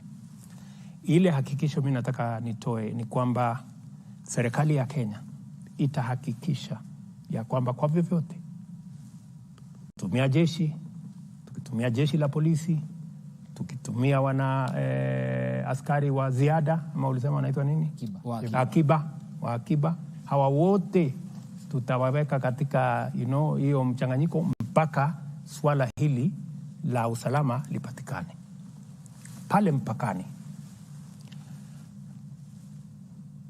tumezungumza na serikali ya Somalia. Tumezungumza na IOM, nilikuwa na wao hapa juzi. Na tukasema kule kufunga kwa biashara mpakani kuna wafanya magaidi kuona ya kwamba wamefaulu. Ni vipi tunaweza kuhakikisha, unaweza kuweka ya kwamba hali ya kawaida ya maisha inaendelea hata pale tukibambana na magaidi. Kwa sababu kule kufungwa kabisa kwa mpaka makes it look like the criminals have succeeded in blocking people between our two countries, trade between our two countries, and as a result smuggling and illegal things are going on. It is better we have a formal border where taxes are being collected by Somalia on the other side, Kenya on this other side. Because in the absence of a border point, it means there is nowhere, so you will still find products moving from here to there, but there is no mechanism of checking whether the products meet standards, whether taxes have been paid. So it is good to formalize a place where people who are genuine can go there and be able to present themselves, present their goods, pay taxes, do business, so that we can deal with the criminals outside that formal engagement. Shukran kwa kukubali bizari yangu kwenye. Asante sana. Mheshimiwa Rais, naona tumetumia muda wa ziada muda wa akiba muda wote. Thank you very much for speaking to us this evening, Mr. President. We have not exhausted the list of questions that we had from Kenyans, but we've even extended some time so we can get some more time. Can you allow me 1 minute?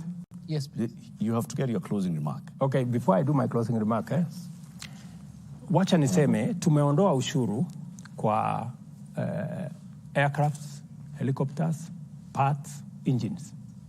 Nikasikia kaona watu wengi hapo wakisema unajua huyu president marafiki zake sijui tunasikia hata yeye yako na helicopter sijui katika ile project ya kawaida. Mimi nataka niwaeleze wa Kenya hivi. Tumeondoa ushuru kwa mambo ya aircraft kwa sababu Wilson Airport na Kenya is I think the second or third or fourth busiest airport in Africa. Hii Wilson Airport yetu hii. Na kazi kubwa ya Wilson Airport pale ni repairs, maintenance, and one more. We have a very big ecosystem of engineers and people who work in the aeronautical field who had shifted base kwa sababu wakati tuliweka hii ushuru yote wakahamia Tanzania, wakahamia Uganda.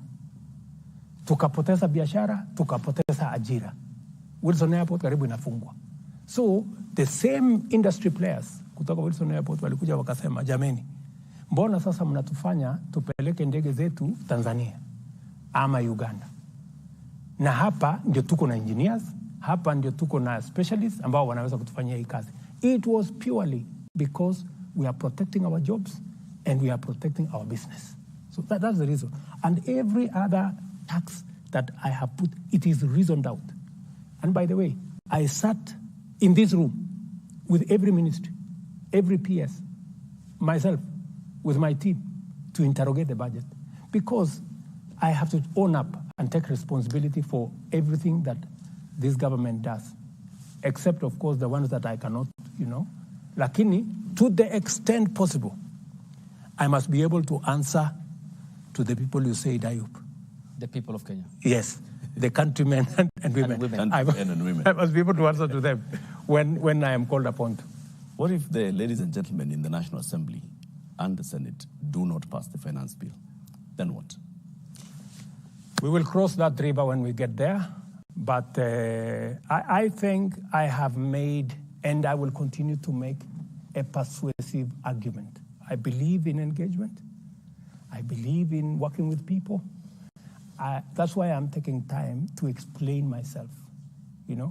I don't think there is any other president who has explained himself the way I do, because I want to persuade the people of Kenya. I don't want to impose things on people. I want them to understand.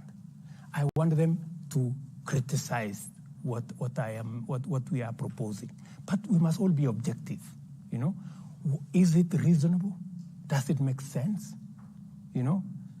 Because, we have a country, my friend. And I want to tell you, Latif and this great team, Eric, Lofty. And my dear sister here and my good brother, that this country does not belong to William Ruto. Doesn't belong to the president. Doesn't belong to anybody. It belongs to all of us. We are here. We will fly together or we will crash together. By God's grace, I am the leader today, and I owe it to the people of Kenya and God, who I swore by the Bible to do the right thing for this nation. I must make a contribution. It is not always that you get an opportunity like the one I have to make a difference in a nation. And I want to be understood that whatever we are proposing, we want the best for our country. From where I sit, I understand. Many people criticize, wewe, nani alikuambia ati tunahitaji manyumba? Wewe, wacha hizo. Like for example, this fertilizer thing. Allow me this 1 minute. So farmers were saying, we have used DAP fertilizer for all the years. We will not accept any other fertilizer. I know from where I sit as the president of Kenya that DAP is the wrong fertilizer for Kenya. Yet the farmers are asking for it. did you want me to supply DAP fertilizer to them because they have asked? I said no. I told them, we are not going to use DAP fertilizer, even though you are asking for it. We are going to give you the right fertilizer. It is called NPK, and that's what we are going to supply. Many of them, today, the same farmers, you see them standing in the middle of their maize and saying, oh, this is very nice. You know, this fertilizer is very good. They're the same ones. Because I cannot do the wrong thing because people are asking for it. No, I have to do the right thing. You know, I better be criticized. I better be but I must do the right thing. And precisely why I am telling my countrymen and women, let us have a positive, honest conversation. We want to change our country. It's going to take all of us to change our country. Let us not say, because I am in a privileged position, it's not my business. It's not my responsibility. How is it my business? I mean, that's not how to belong to a nation. You know, a nation, a society is measured by the quality of goods that are available to everybody. It is not measured by what the rich have. No, it is measured by what everybody can access. Education. How are we going to make sure the plan we have to raise to 80 billion becomes, how do we deal with our health? How do we deal with our roads? How do we deal with our water? How do we deal with our electricity? How do we deal? That is what we must do collectively, and that is why we have a government. It is my plea to the people of Kenya that they listen to what we are saying. Thank you, Mr. President. Thank you very much for giving us this opportunity to speak to Kenyans and to also respond to questions. This, of course, goes a long way in entrenching our democracy, and will continue holding you accountable for the words that you say. By all means do. And the deeds of your government. Yes. And continue asking me the difficult questions. It is good. It's good for me. That is our job. Yes. Good for democracy. Yes. Good for openness and transparency. No problem. That's our job. Wewe fanya kazi yako, sisi tufanye kazi yetu. And thank you very much for tuning into this conversation with His Excellency President William Ruto this evening. Thank you for all the questions that you had shared with us earlier. Unfortunately, we were not able to pose all the questions, but we hope that you've gotten sufficient answers to the questions that we have asked and the answers that the President has given. Asanteni sana. This has been a joint broadcast of several media houses. Have a good evening.